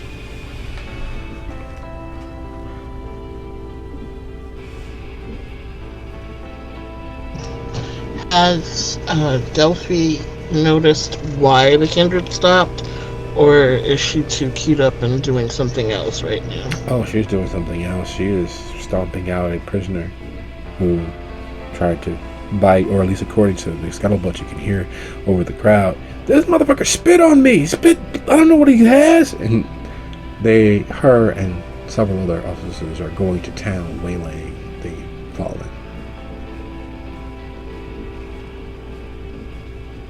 Seeing as how she doesn't seem to be in direct danger anymore, and has her other police buddies to have her back,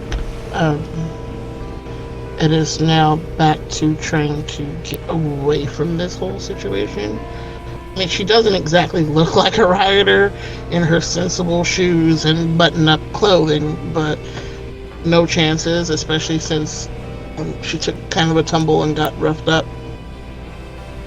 So, kind of catching, I'm assuming like Cassandra and such, like kind of moving out of the corner of her eye, she swivels her head to watch and then just follows along.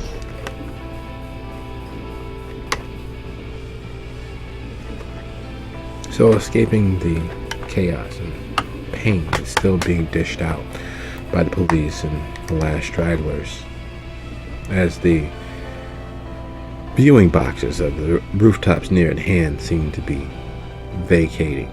The crowds gathered to watch thinning as kindred after kindred disappears from the rooftop, as more and more bodies are felled or handcuffed or otherwise contained. You move along with your crowd, the kindred present but not by invitation.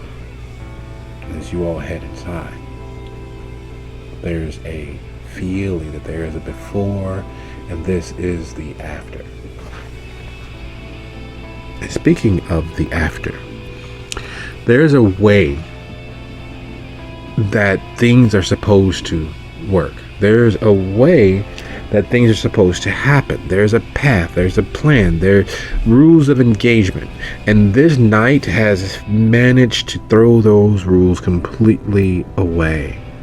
As you find yourself in the restaurant, you're looking for a phone to call a ride, and there's several delivery services around the city, and delivery of persons and parcels, and it's much the same. Now, while normally you would use something a little bit more mundane, like Uber, Lyft, one of the other ride shares throughout the city, or hell, even just a taxi, tonight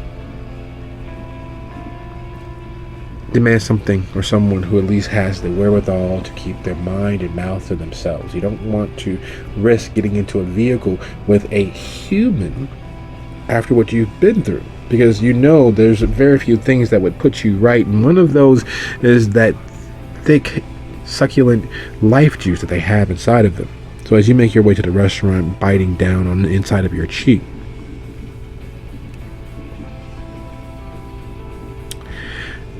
there is no surprise when you find a phone and you see a flickering bit of red hair out of the corner of your eye. Max, darling.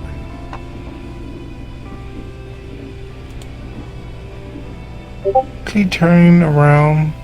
Who is it that I'm looking at?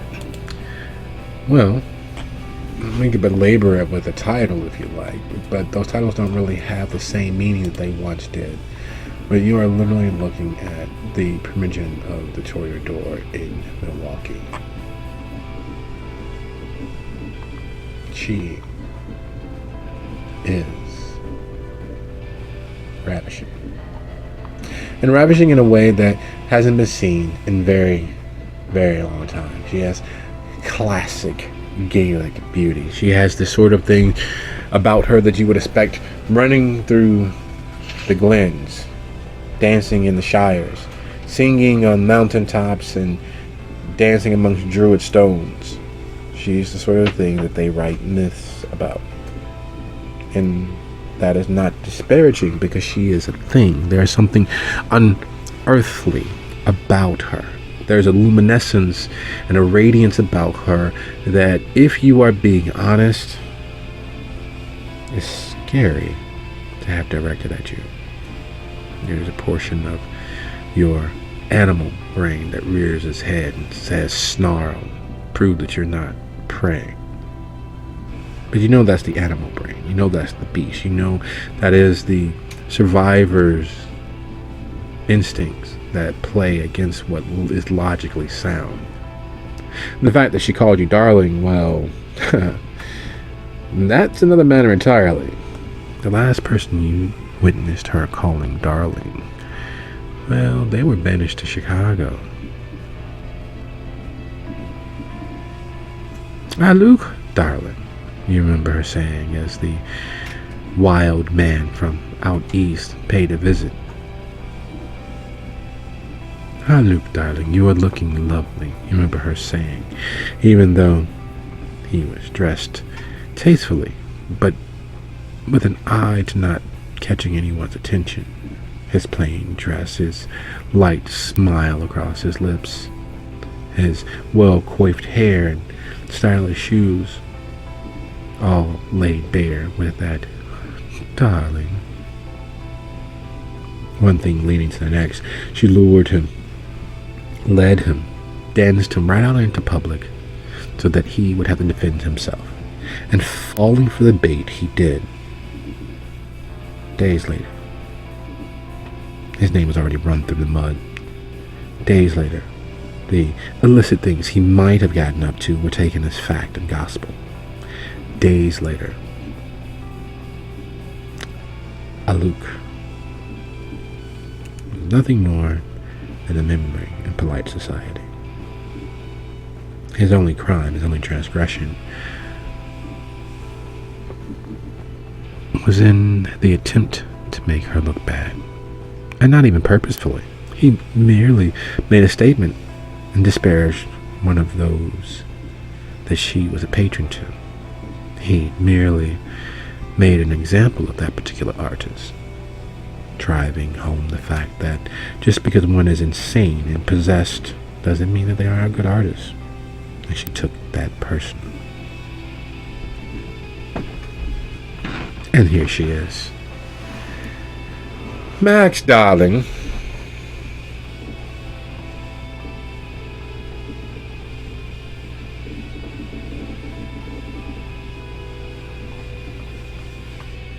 Funny meeting you here.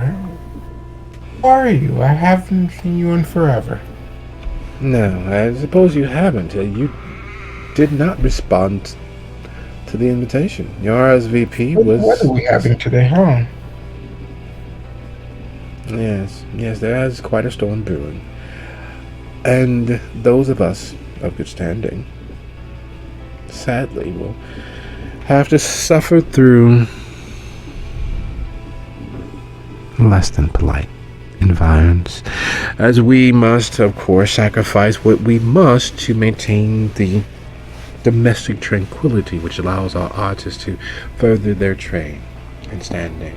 You wouldn't be seeking a quick escape from the party, would you? And as she says party, you realize that, distracting though she is not alone.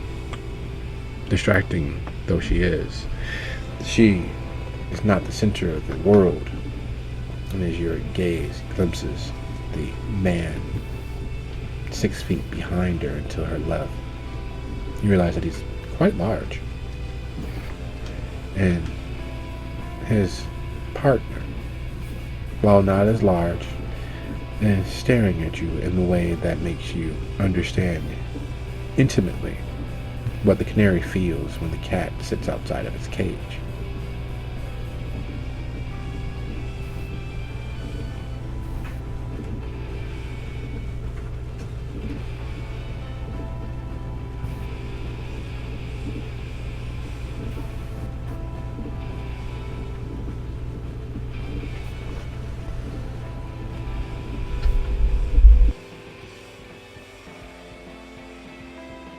Hello?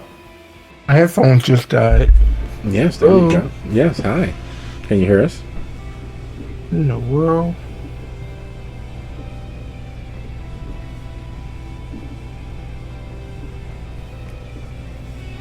Am I being heard? Can anyone hear me? Yes, we can hear you. Yes. Ah, there you go. You faded in and then faded away.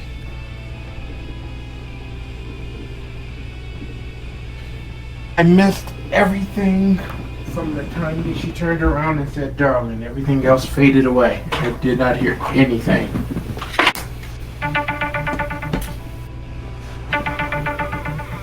Okay. I can catch him up quick in chat so that you don't have to repeat it. Sounds like a plan. Hold on, I'm switching headphones. Can you hear me now? Yes. Yes. Okay. Perfect. Okay, everything's fixed. Now, what did she say? I didn't hear anything.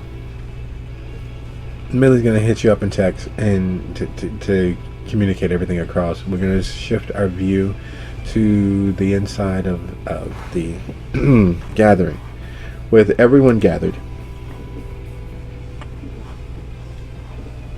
It is hard to not view this moment as what it is. It's a tribunal, an example being made. The would-be Baron being tried in absentia. Somehow, amidst all of the bodies of the kindred gathered, collected, and arrayed down here on this third basement of the well, it was a mall at one time, so in this third basement of this would-be mall, it is clear that you all will be acting as witnesses for the defense. And while things are being prepared, and while several conversations are being had, and the judges are being collected, arranging themselves and talking amongst themselves before the proceedings, you all have the opportunity to speak with Max and amongst yourselves for a few moments.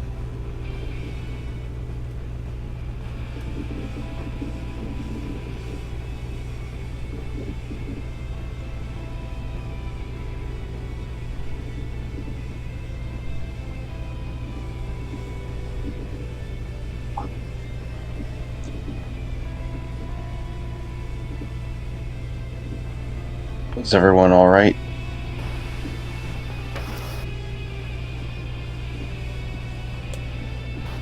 Sandra kind of looks up into the distance and says, "That is the fastest I have ever seen one of my readings come true." You saw that happening? Not exactly, but... And she holds up the 5 of Swords in the upright position. The 5 of Swords in the upright position refers to disputes, aggression, intimidation, conflict, hostility, and stress. Did you not see all those things just a few moments ago? I mean, I saw a man's face caved in, but I guess yes. Why didn't you say anything? I was about to when it immediately happened. Did your Pokemon say anything about my truck getting fucked up? I believe... not. Unless you count that as aggression towards your property.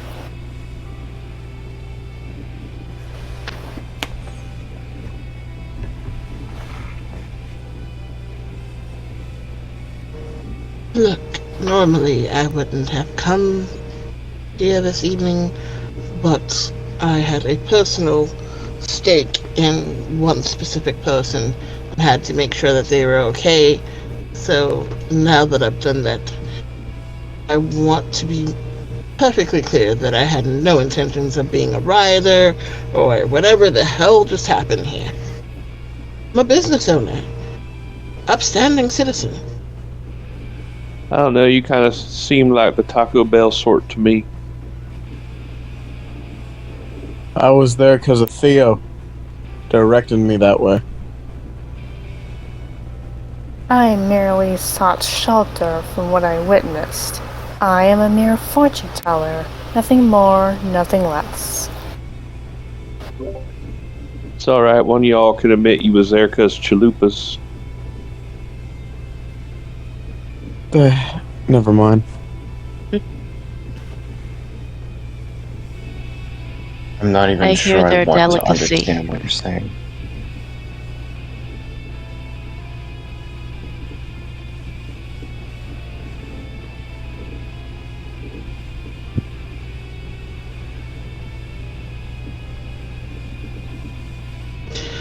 I would also like to ask if anybody else noticed that this whole thing is being watched like some sort of weird Hunger Games sort of situation.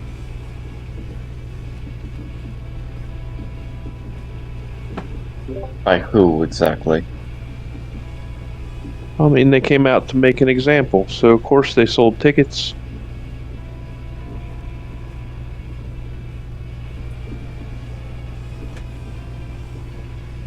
I noticed a few familiar faces from other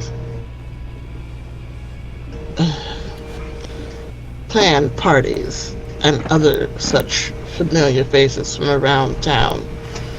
High-end sort of peoples.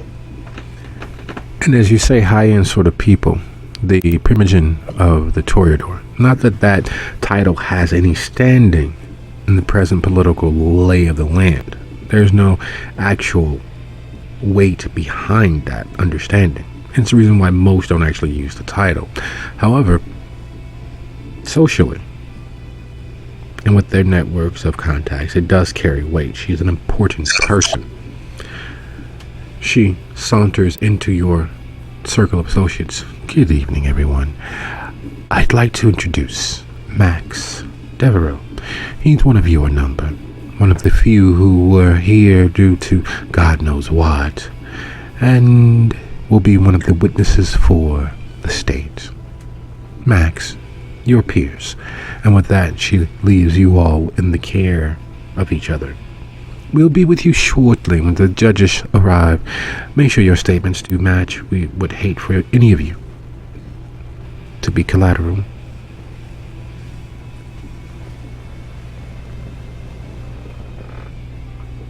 Well, I'm glad you all survived. That didn't work as well as I had hoped. We survived, but my car didn't. Just get a new one. Don't you have the money for that? Mine was a classic. Sometimes that's not the point. And she will roll her eyes. Yeah, well, there were several points that were supposed to be made that didn't quite get made. Max says, stepping back into the group, having left you all to your own devices for a moment as he conferred with several other members of the Anubi. So, and he takes a pause and looks left and right over his shoulder. There's a lot of hocus pocus going on. A lot of people's, a lot of kindreds. Random children got put down today to hide their indiscretions. He looks and lowers his voice. One of the reasons why some of you, and he keeps from looking at Charlie, but just barely, we're here were to ensure that those kindred were left to defend themselves against the charges leveled against them. This jackass Newton and the Capitol Hill coterie, if they wanted to be known, made that almost impossible. So, Rolf is looking for a worthy adversary. You all are it. He's going to poke you all. Luckily, he doesn't have the skill or the gift of gab. Your goal, your mission, whether you choose to survive it or fail it, is to keep yourselves fucking alive. There's more things going on here than what it seems. We can talk later, but for right now, get your stories together. If you like. And then he lowers his voice again and begins squeaking like a rat. And a few hoots thrown in. Charlie, would you be so kind as to go ahead and roll your intelligence and either animal kin or animalism?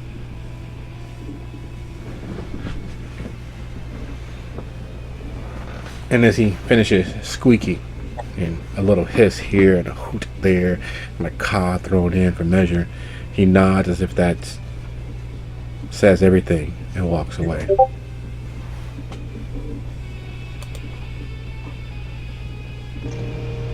I think I hit my head harder than I thought. That made no sense at all. I thought it was just me, actually. I don't think that was meant for us. What stories are we supposed to be getting straight, exactly? We barely know each other, and we just happen to be in the same place at the same time. I would presume that's the story. We need to explain why we were all together, and how we aren't affiliated with that group of rebels. Right, because right now it's convenient that we're all here at the same time and not part of that mob. A little too convenient. I really don't know what to say. I'm embarrassed because I don't have any idea why we are together and why they assumed we had anything to do with that. Apparently, we just wanted some Taco Bell.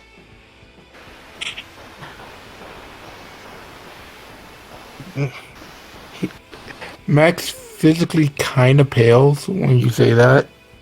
Kind of like he wants to throw up, but he just can't.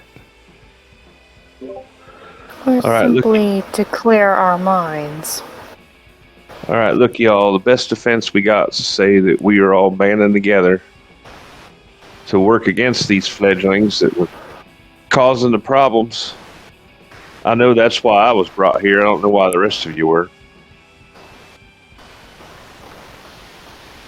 Oh, there's a nice little abandoned building a couple blocks away. I just got distracted when I saw you. Well, your truck, really. No, that's not what you tell them. You tell them that Charlie here called you over to help because they knew they were outnumbered and would need as much help as they could get to keep these rebels from escaping.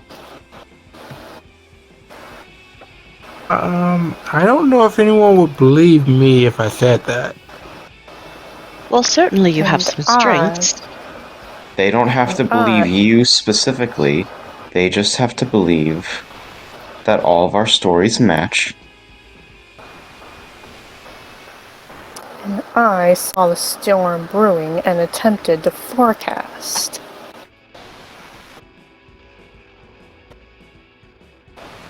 But the lightning struck before I could do so.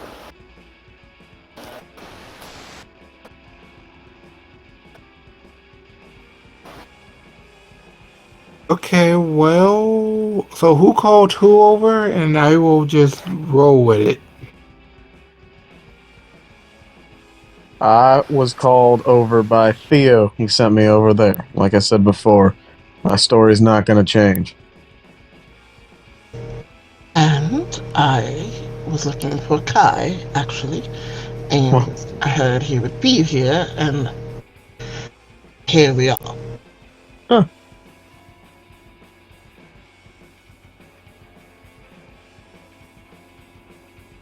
Charlie, you called me here, right? Right? Right, that's what I did. That's how it happened. The cat told me to come here, but I bet if I tell them that, they're going to think I'm crazy. This whole situation is crazy. So, who called me here? I didn't. I don't have a phone. Well, obviously you saw my car, and saw somebody with taste similar to yours and decided to follow it, right? I wouldn't borrow it, but whatever we all decide, just tell me my part and I will do my best to play my part. We all are actors in this game.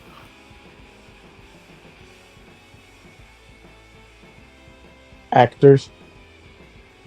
Yes, the whole world is a stage and we're merely actors playing our parts. So, I'm looking for stage direction. Mm-hmm. The moment you say stage direction, Grasses, the most visible high-ranking members of the old guard, back when Milwaukee had a promotion, makes his way over. He's roughly 5 foot nothing, with the lifts that you know that he's wearing in his shoes. His soft pink flesh is the sort that has never seen a hard day of labor, even during his living years. Some people say that he has been alive and around and in this state of being since the days of the actual Roman Senate. Others say that that's just gossip and he's exaggerating things. But either way, he has a retinue of other blue bloods who adhere to his age and his lineage. Because according to what everyone knows, it's not that far-fetched for him to actually have been alive during the time of the Roman Senate. Even as effete and manicured and soft as he actually is.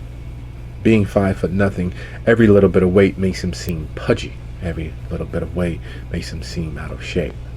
Being 5'0" makes him far less threatening than one would expect for a kindred that is purportedly that ancient.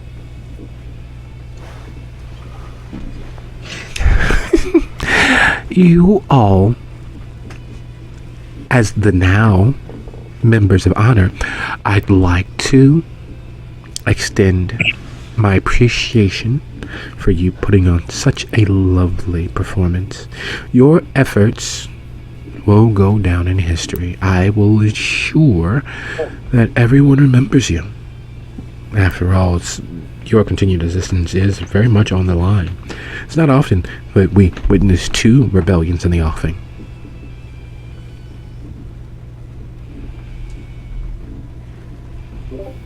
One might say it's never. Yes, that's what some would say.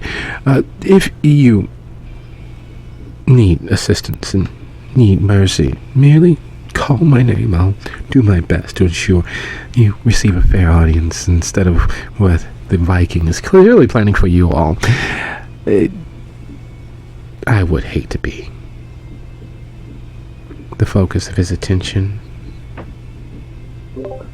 Sugar, I ain't sure you're fucking me good enough for me to call your name out. Really? Such language. Well, whatever you all decide, I should look forward to see what happens. It's going to be great. Either way, good evening. And he saunters away. It is clear that there's jockeying being done amongst the elder members of the city. It is clear that many eyes and attentive ears are pointed in your direction. And then you can catch sight of one of the more visible Tremere, a doctor something or another, pointing in your direction and mumbling and muttering under his breath. You see the few members of Lucina's cabal, her close associates, her ghouls and protectors, preparing seating for them so they have the perfect view. And worst of all, you see the judges enter. Not 2, not 1, but they all arrive at the same time. And like the tolling of a bell, you all know that your time is short. It won't be long now. Because with the judges here, there can actually be an impromptu trial. With the judges here, the decision can be carried out finally. With the judges here, the state, i.e. the Anubi, can present their case and have you all dispatched above board. The example made out front was don't fuck with the Anubi, don't fuck with Milwaukee. The example made here is more for those gathered for the strong primogen, the elders of note. It's more of a driving home the point that the long arm of justice can reach right into their pocketbook and take whatever it wants from them. And as you all see the judges settle, glance toward one another, the Anubi gathering together, all of them save Max, who has made himself scarce. And as you see Daddy D, Theo, roll in, you know that now is the time. And just as you all are settling in, preparing whatever it is that you're preparing, JW Blue enters. Gathered kindred of the city of Milwaukee, allow me the honor of informing you motherfuckers that Prince Decker does not send his regards. Prince Decker doesn't send message or word through me, nor through DJ Barth, who has been prattling non-stop, for those of you who have been listening to the radio. Prince Decker and he pauses and looks towards the doorway in which he's entered. And for the first time in several months, for the first time in nearly a year, Prince Decker enters. His eyes sweeping the ground before him, not making eye contact with anyone. His carriage, that of a man of war, his back ramrod straight, even though his gaze is all about the ground before him. His clothing, unlike his usual self. He's not dressed for war. He's not dressed for combat. Gone are the finely made and well-crafted utilitarian clothing he's been known for. In its place, a solid black turtleneck, a blazer of the finest tweed and pants to match. For the first time in over a year, Prince Decker has made an appearance in public with more than one kindred present. For the first time in over a year, Prince Decker is present for an actual judgment. And there's a quiet rifling amongst the crowd. Lucina keeps from making an outward example. Instead, she smiles and rises to her feet. And it starts slow. But as she does so, you see several people unable to take their minds and eyes away from the glowing, bright presence that she is. They begin clapping as well. And one clap leads to the next, to the next, to the next, to for 40 seconds. There's just a thunderous clapping of undead limbs connecting with undead limbs. And Prince Decker moves towards where the judges have settled themselves.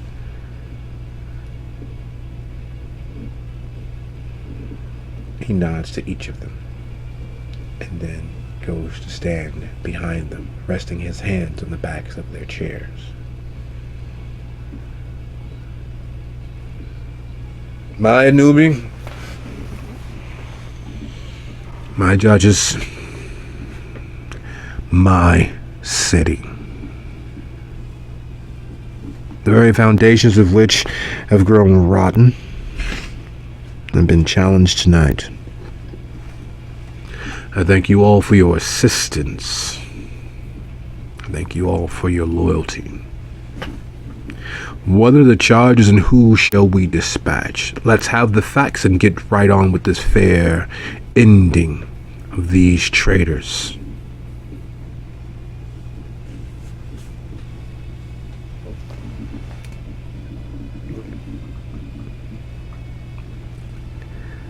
The silence takes on a life of its own. The Viking himself seems taken aback. And for those of you with politics or etiquette, if you would like, you may roll your wits plus either politics or etiquette. Your DC is 2. Because the Viking, for all of his grizzled facade, is very much a politician and very much a warrior on many fronts. The Viking is seldom out of words. Seldom does the cat have his tongue. Seldom does he not know what is the best way to engage in battle, be that social or physical.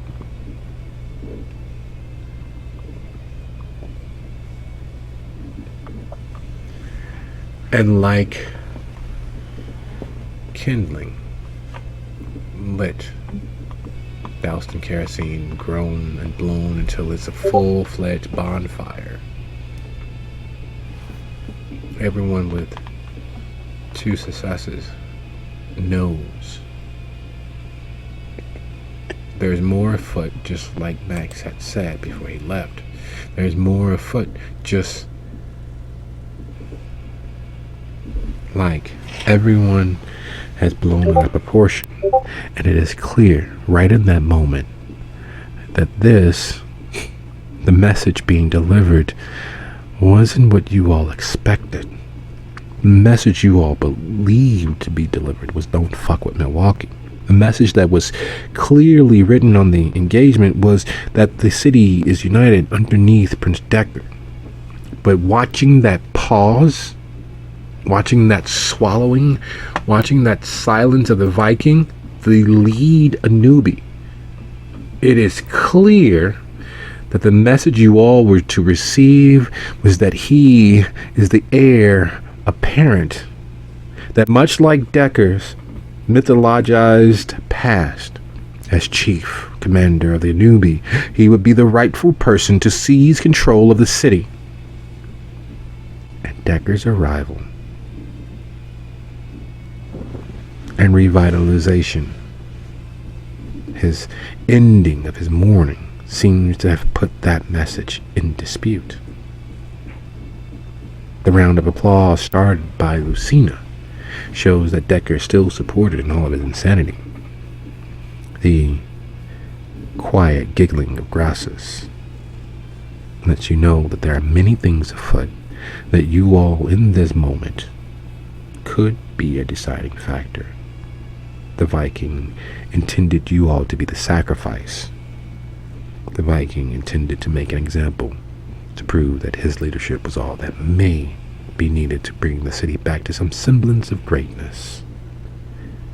And you all glean all of that from that pause, from that silence. He doesn't clear his throat.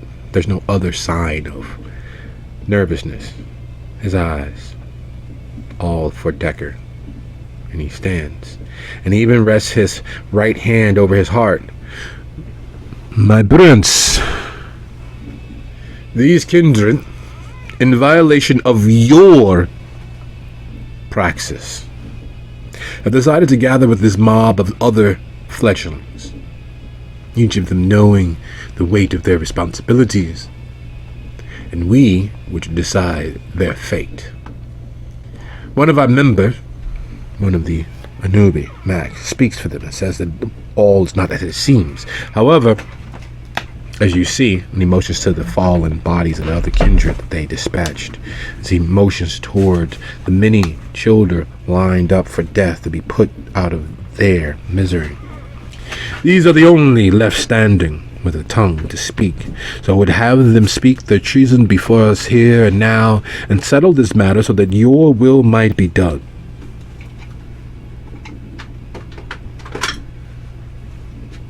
Decker looks towards you all, then looks toward the other gathered kindred, the primogen, the whips, the heralds of each of these different tribes and clan of kindred.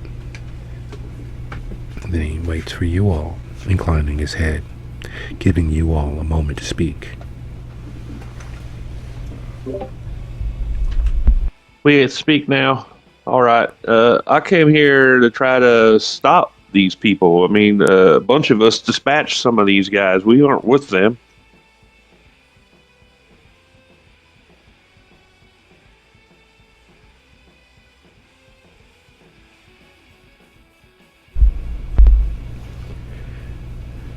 There are many of you. Why?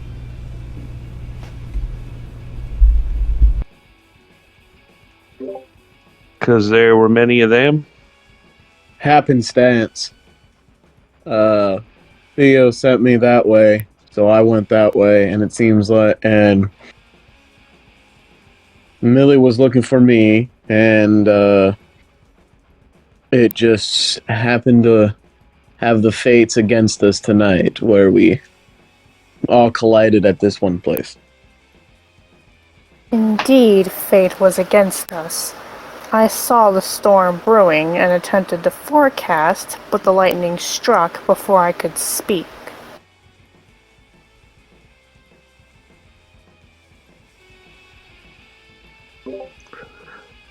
As the defense falls apart immediately, Charlie will look to Amalia and Aaron, who she knows pleadingly, like, stick to the story. If I may, my prince. Yes, speak.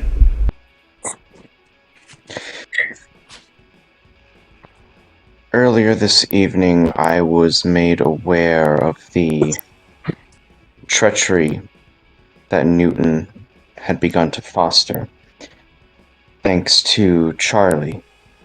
She had called me, informing me of what has been going on. Knowing that Newton was a charismatic but misled individual, I immediately understood just how dangerous he could be if he were to mislead the younger kindred in our city. And so I thought it best to come with Charlie to see how best to handle the situation. When we arrived, it appeared that their intentions, Newton's intentions, were far more sinister than we originally imagined. They had gathered a veritable army together, and, well, the rest is history. They left us no choice but to defend ourselves.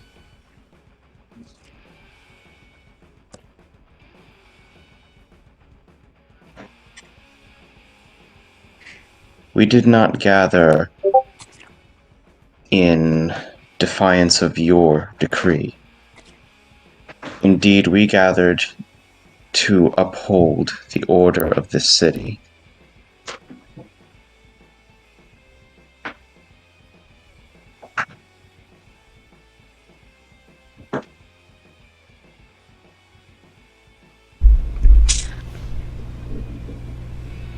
I understand that it is not officially our place to do so. That is typically the jurisdiction of the judges in the Anubi. However, when I see a threat to my beloved city before my very eyes, I cannot help but throw myself on the front line in defense of it.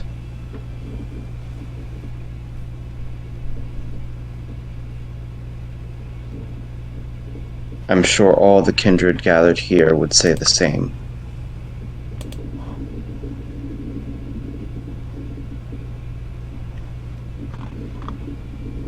We should hope that would be the case. Once Aaron is done speaking, Amalia will say, well, there's this building a couple blocks over that I was going to go explore. And then I saw Charlie's truck and I thought I would invite her to go along. But she asked me to stay and help observe or defend or whatever was going to happen at whatever that was.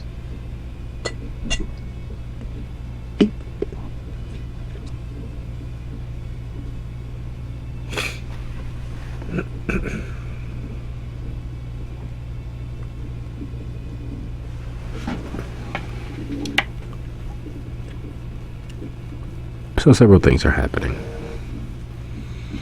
Some kindred are looking and politely murmuring, stage whispering to themselves. Grasses is giggling at the idea. And Lucina waits, one carefully shaped eyebrow arching skyward as she looks from Prince Decker to the judges, to the Viking, and back to you all.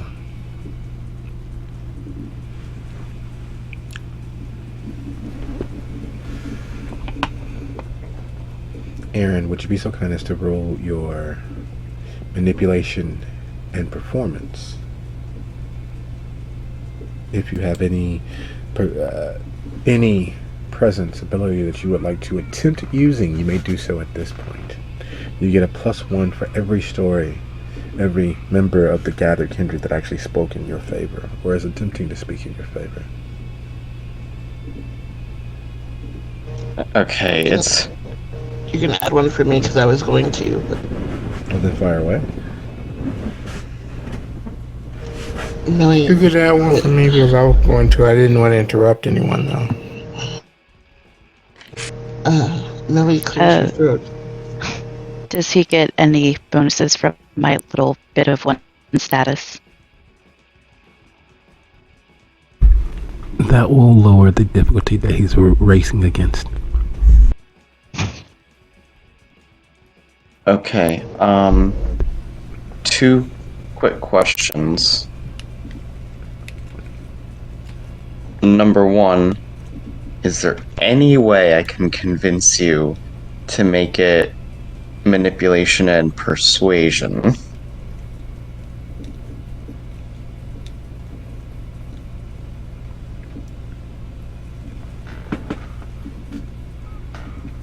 And second question is, would his looks merit apply at all in this case? Looks will apply. Persuasion, not so much. It technically is actually a political action that he's doing. But I thought I'd give you performance for your ability to speak and concoct the story on, well, stick to the story basically.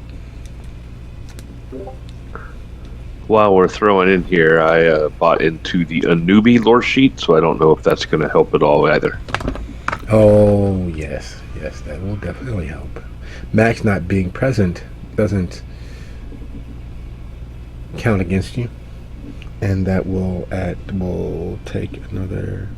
All right, so we have a DC, a finalized DC, and as that die roll is happening with those pluses, what is Millie and Max saying? We already have Kai and Cassandra who's told their tale.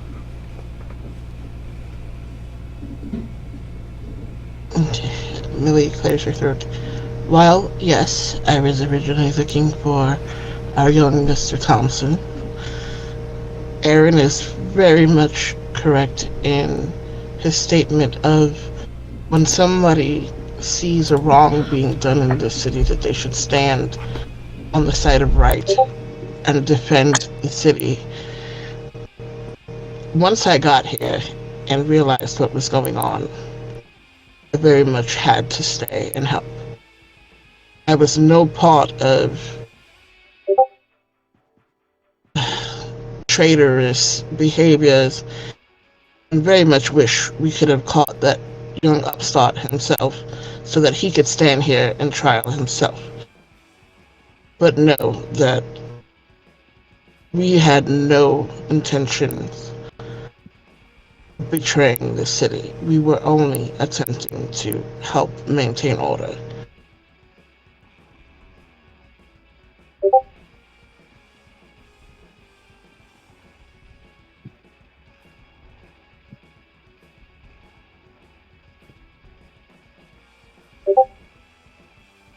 While the roll is being made, does anyone else have anything to add? Max, Malia, further add anything? I'd like to add willpower. Fire away. And Max is saying?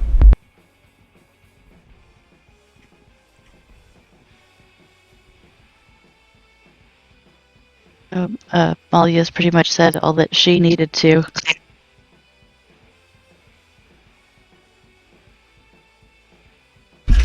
And Max?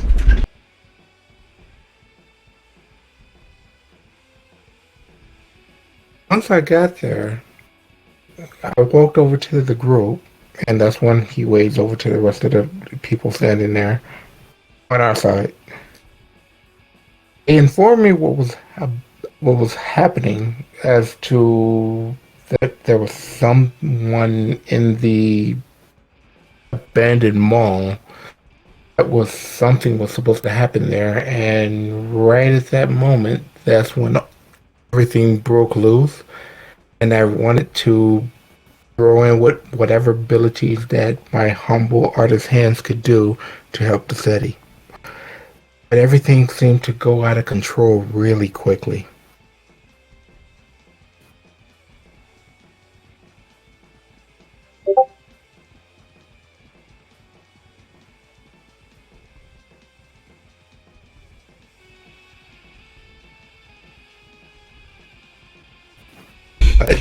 because your edict is to help the city in any way possible, I did whatever I possibly could.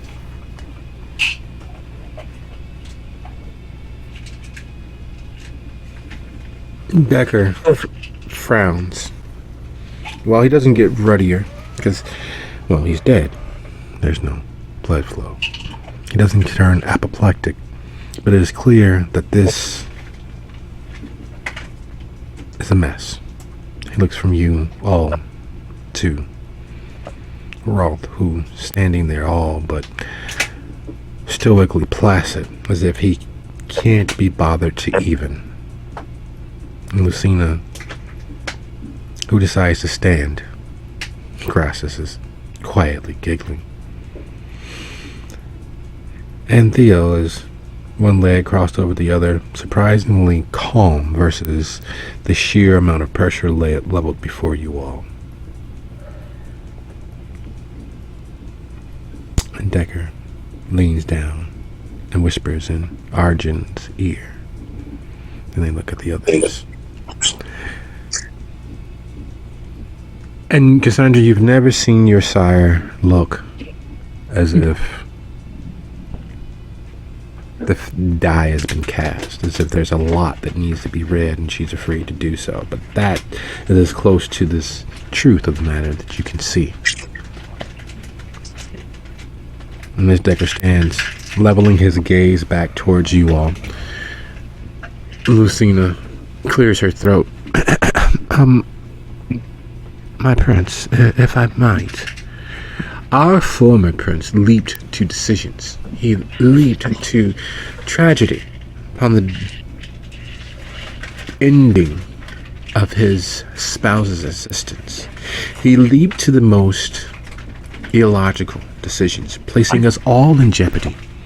These kindred, as Aaron states, as Kai counters, as Amalia verifies, as Charlie attests, Max and Millicent agree, are doing their absolute best to civically support your edicts.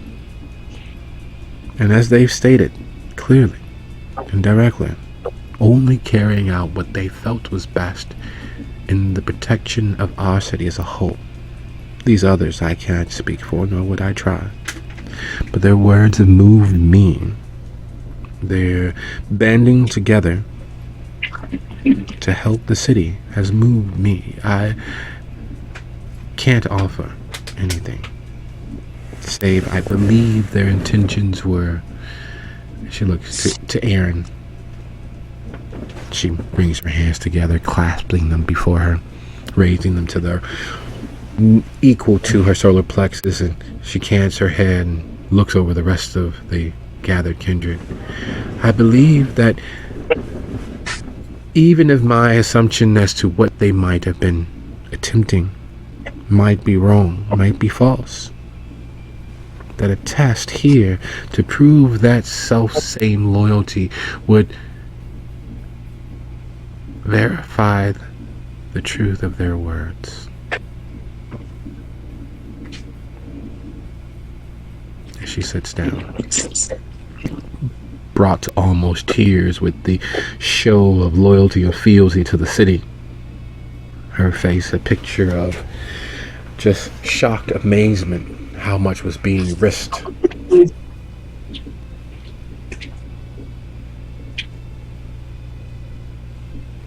The other newbie is clear don't care.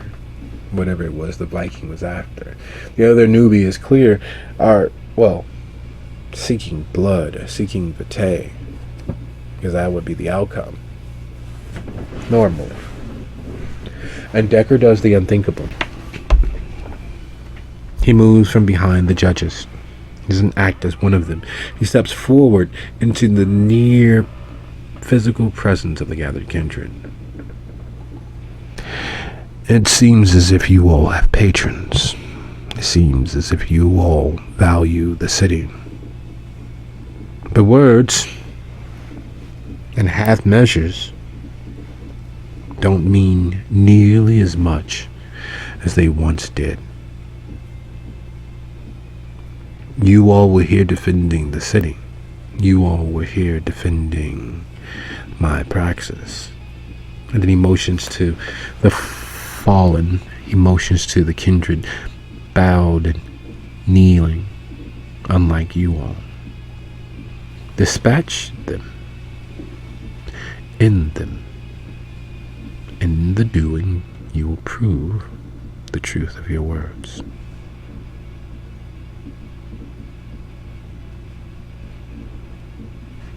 And with that, he You moves command, back. my prince.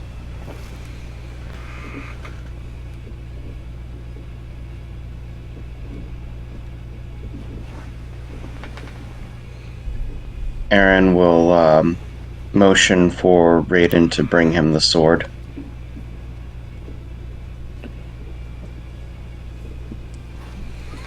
He's already standing there. It's sad. You know that he'd be dispatched if he had done what his instincts were proving him to do. He had already moved to your right.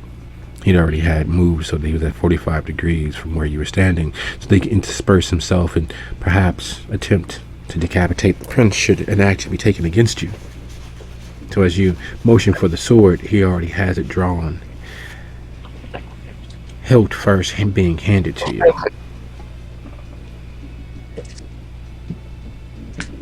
Aaron briefly inspects the blade, the quality of the craftsmanship, and then he will head over to the kindred that the prince had motioned towards.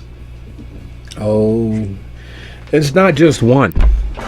While Raiden decapitated as many as he could, while Raiden took as many body parts as he could, while the Viking was vicious and his axe flew, there are far too many children left alive. There are far too many children left in torpid states. There is a veritable pile of kindred who were seeking for something different.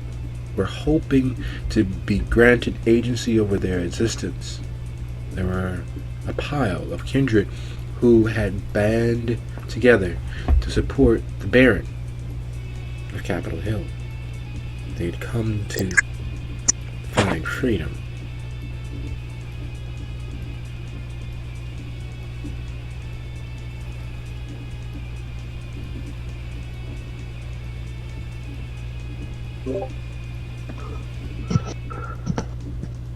Charlie will walk over and push one onto their back with her dusty old boot in their chest and level that sawed-off shotgun underneath his chin and say, "Sorry, y'all fucked up."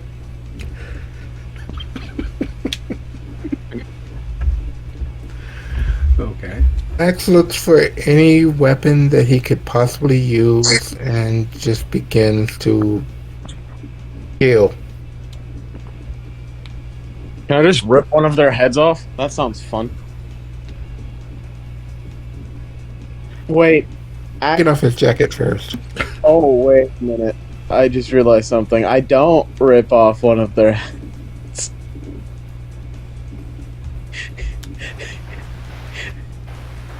Second session, and I think Kai's already getting a stain.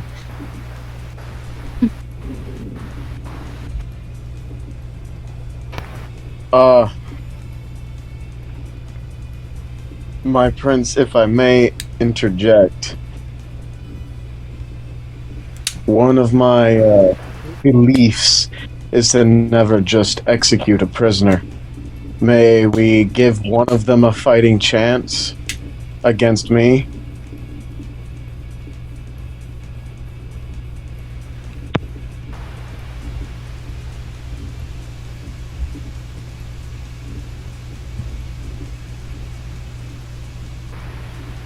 Aaron was about to decapitate one of them and then holds for a moment to wait for the prince's response.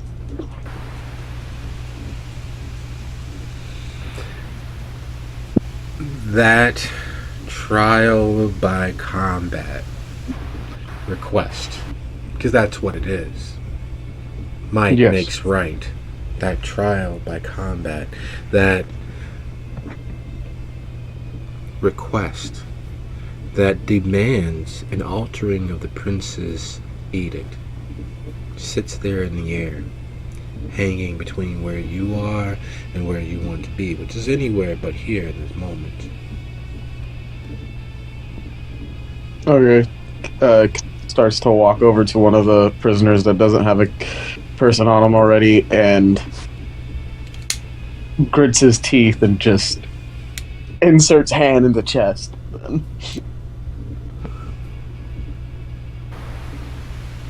And Cassandra starts to look for a weapon as well, and starts to look for which one of the prisoners might be the weakest. Seeing that Kai gave up his plan, Aaron will just cut off the kindred's head that he was planning to.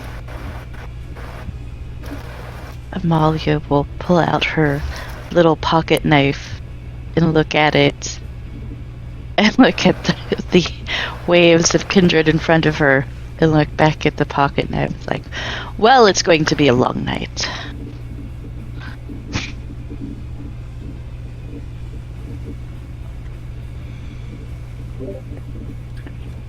Charlie will cry out, "It's gonna be loud, y'all!" And she fires both barrels into the guys.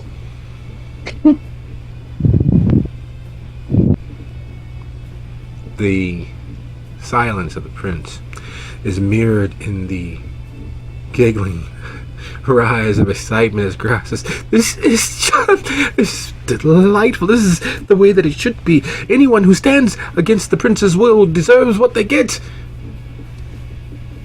And the entire time, Millie hasn't moved. Millie hasn't uttered a word save in defense of the gathered kindred. And in the midst of the bloodletting, in the midst of the ending of these fledglings' existence, it stands out. It is a breath of fetid air. It is a shocking brace of ice-cold water when one least expects it. Because as every other kindred is moving, and the gathered are watching and nodding their approval, Millie stands.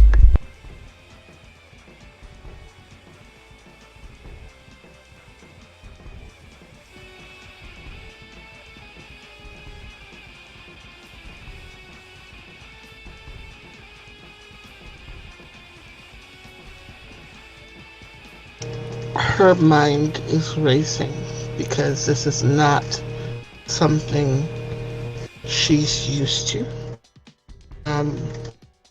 She's never actively, on purpose, killed anything. So, having to take another's life, even if they fucked up and this is what the prince wants, it's like, how could I? How could I even fix myself to do such? Even when her own daughter's life was at stake, it was more a distraction than a attack for her. And she looks at Prince Decker. I know you have already given your command in this fact, Prince. I understand their lives are forfeit, but surely there should be some better way for them to, even for a moment, attempt to redeem themselves in your eyes. Perhaps defending the borders against the lupines, or some other measure that they probably won't survive, but being useful to the city in a way that they were not this evening in their attempt to overthrow things.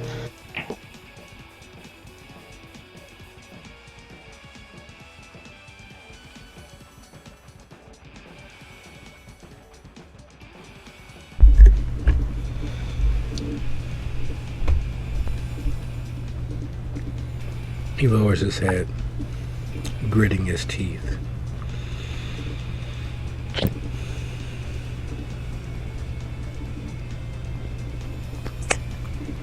So you say nay. You beg for mercy for these traitors. You offer kindness to them. To what end? They have already betrayed our praxis. They have already placed our city at risk. They were already in process of assuring our downfall. And you,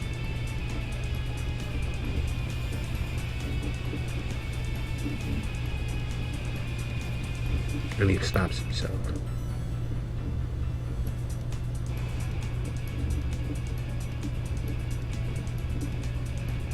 And he considers. I've made my decision. I've offered you all an out. I've offered you a way to prove with your actions your standings. And there's a cost to it. There always is. If you are unwilling to pay the cost, you are unwilling to shoulder the weight. Just say so. I am sure that your compatriots would gladly have you upon this funeral pyre, like these other traitors to our city.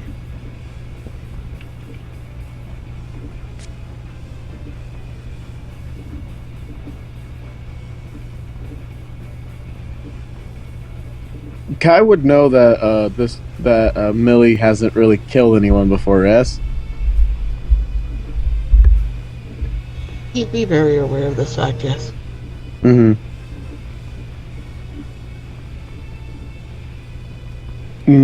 My prince.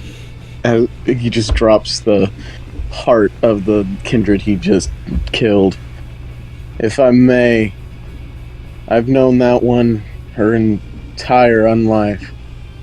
And she's been loyal, and I think this would be her first time actually giving someone final death. If I may, talk to her for a minute before any true judgment gets put down on my friend.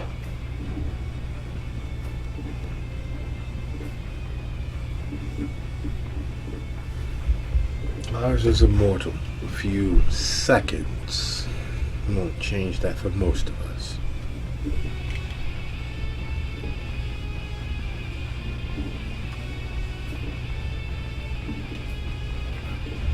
Roughly how many bodies of kindred are remaining? Easily 8 or 9. Some in various states of being together with their missing parts. Others clearly halfway into torpor. Some still yet battling their own potential frenzies and fear. There's nothing like watching a kindred you had a bracing conversation as to the foundations of democracy and what freedom looks like. Have their heart torn from their chest. Nothing like watching the voice of reason in your argument between another kindred have their head go rolling across the floor. Nothing like watching the kindred who taught you how to hunt having their insides blown apart by shotgun shells. Nothing like watching as a diminutive, almost elfin kindred sawed away the neck of the kindred you know that runs the shelter on the Upper East Side in old Milwaukee. It's all jarring. It's destructive. The ending of potential immortality is nothing to be taken lightly.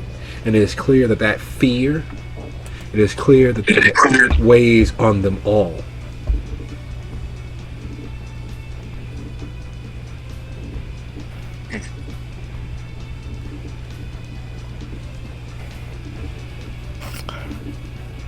I move over.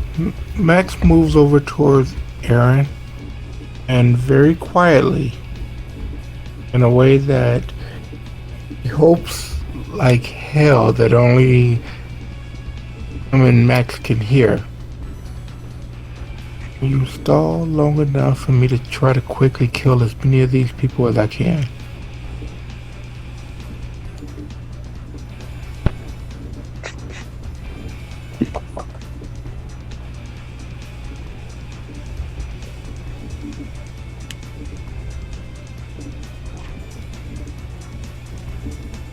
What exactly are you planning to do?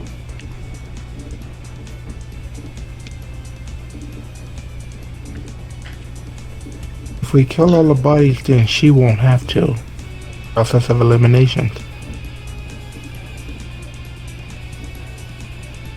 And then she won't have a chance to prove herself. Is that what you really want? Well, if she don't and she don't kill, then she won't be walking out of here tonight.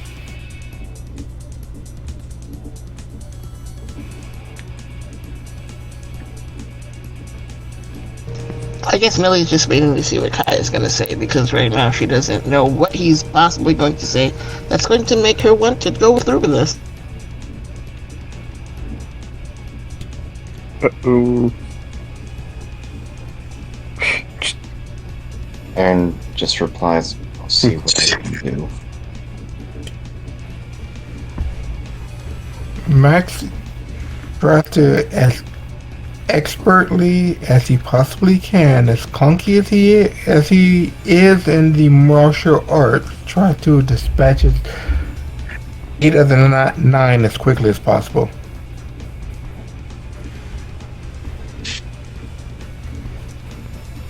And watching all this happen, Amalia and Charlie, as you all see Max go into high gear and kicks over that switch and puts on the nitrous and sending more and more kindred off the mortal coil, seeming to be possessed of some bloodlust. And Kai, what is it that you're saying to Lily while all of this is happening?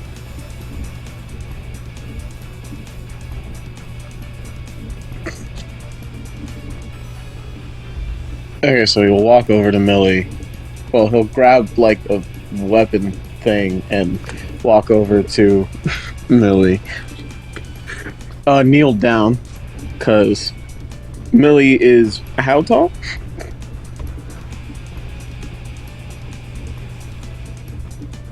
Oh, I don't remember, but she's not super short. But she's not tall either. Hold on.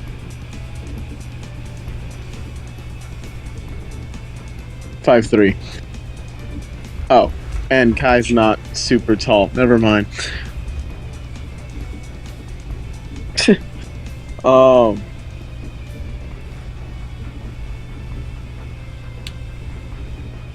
Mills. It's the word of the prince, and we follow authority. Obey it to a T. I know this is your first kill, but you've got to trust me. It will be over quick.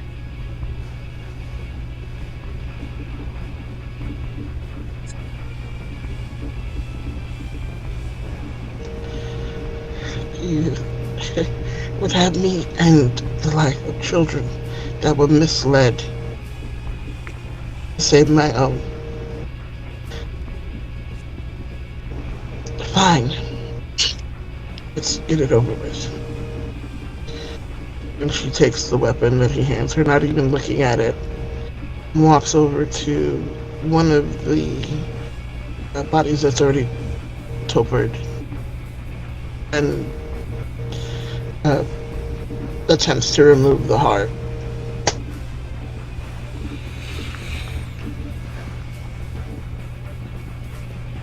There is a truth that if it bleeds, it bleeds. The violence, even for those kindred gathered who are accustomed to watching the felling of things. The eventuality and the truth of the matter is that every kindred is killed. Some doing so unknowingly, others while making excuse or balancing it out in their head that it made more sense to do it that way. there's a cost to each of those deaths, that vanquishing of life, that ending of this existence. And while the kindred have mostly grown accustomed to that, the cost of doing business, not everyone is.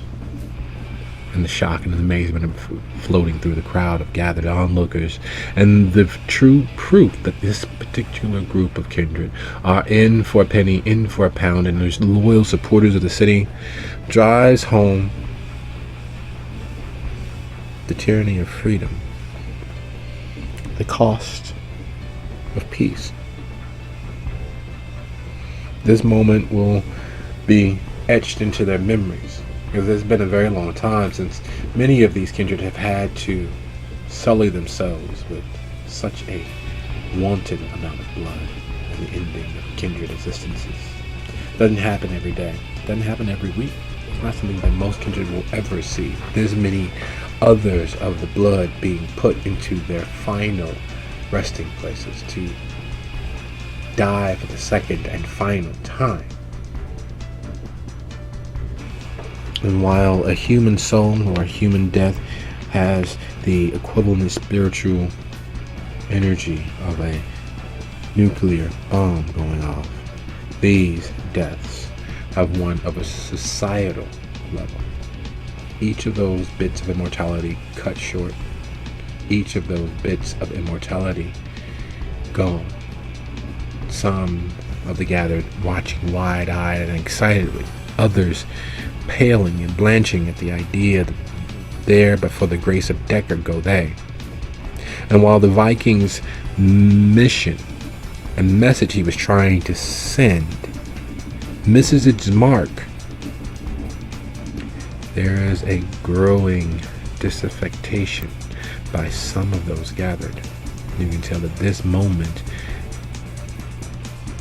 has many of them considering the opportunity of other options outside of Decker. And as forever is stolen from many, the gathered kindred are past judgment as the loyal, upstanding members of the city of Milwaukee, of Prince Decker's will. So much so that in the intervening moment from one exsanguination to the next, words are had, messages are sent, and when the judges speak, Prince Decker turns his back and begins leaving, the judgment solely in their hands. The moment passed. You all get the opportunity to continue surviving as upstanding members of Milwaukee. The judges, however, due to your efforts, due to your successes here and proof of your standing, you all are bound together as the second wave of the annuity. You all will be the protectors of Capitol Hill. Any further outcropping of anarch sentiment,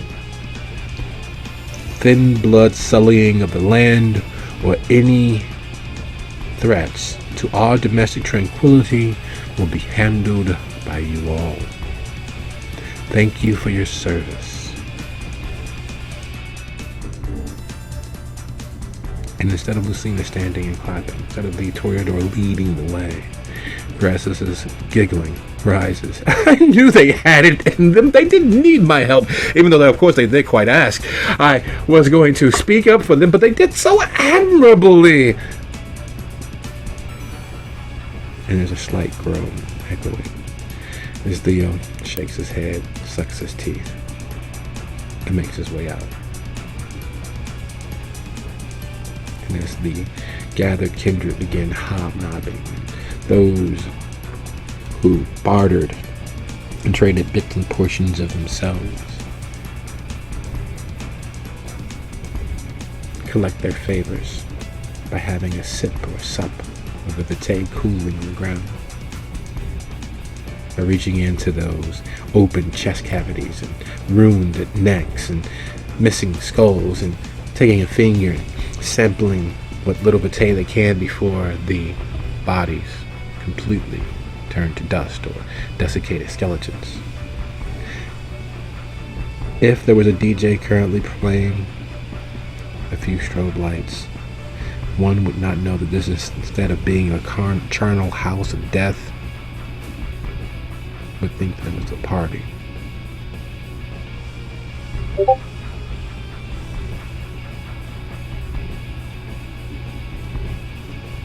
And as the other kindred enjoy the death that they've witnessed and deal with their shock and find which side of the butter their bread is on,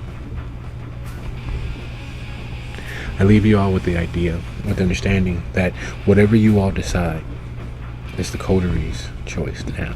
You've all been bound together in blood. The sacrifice of those kindred, those fledgling, those crying out for freedom is now yours.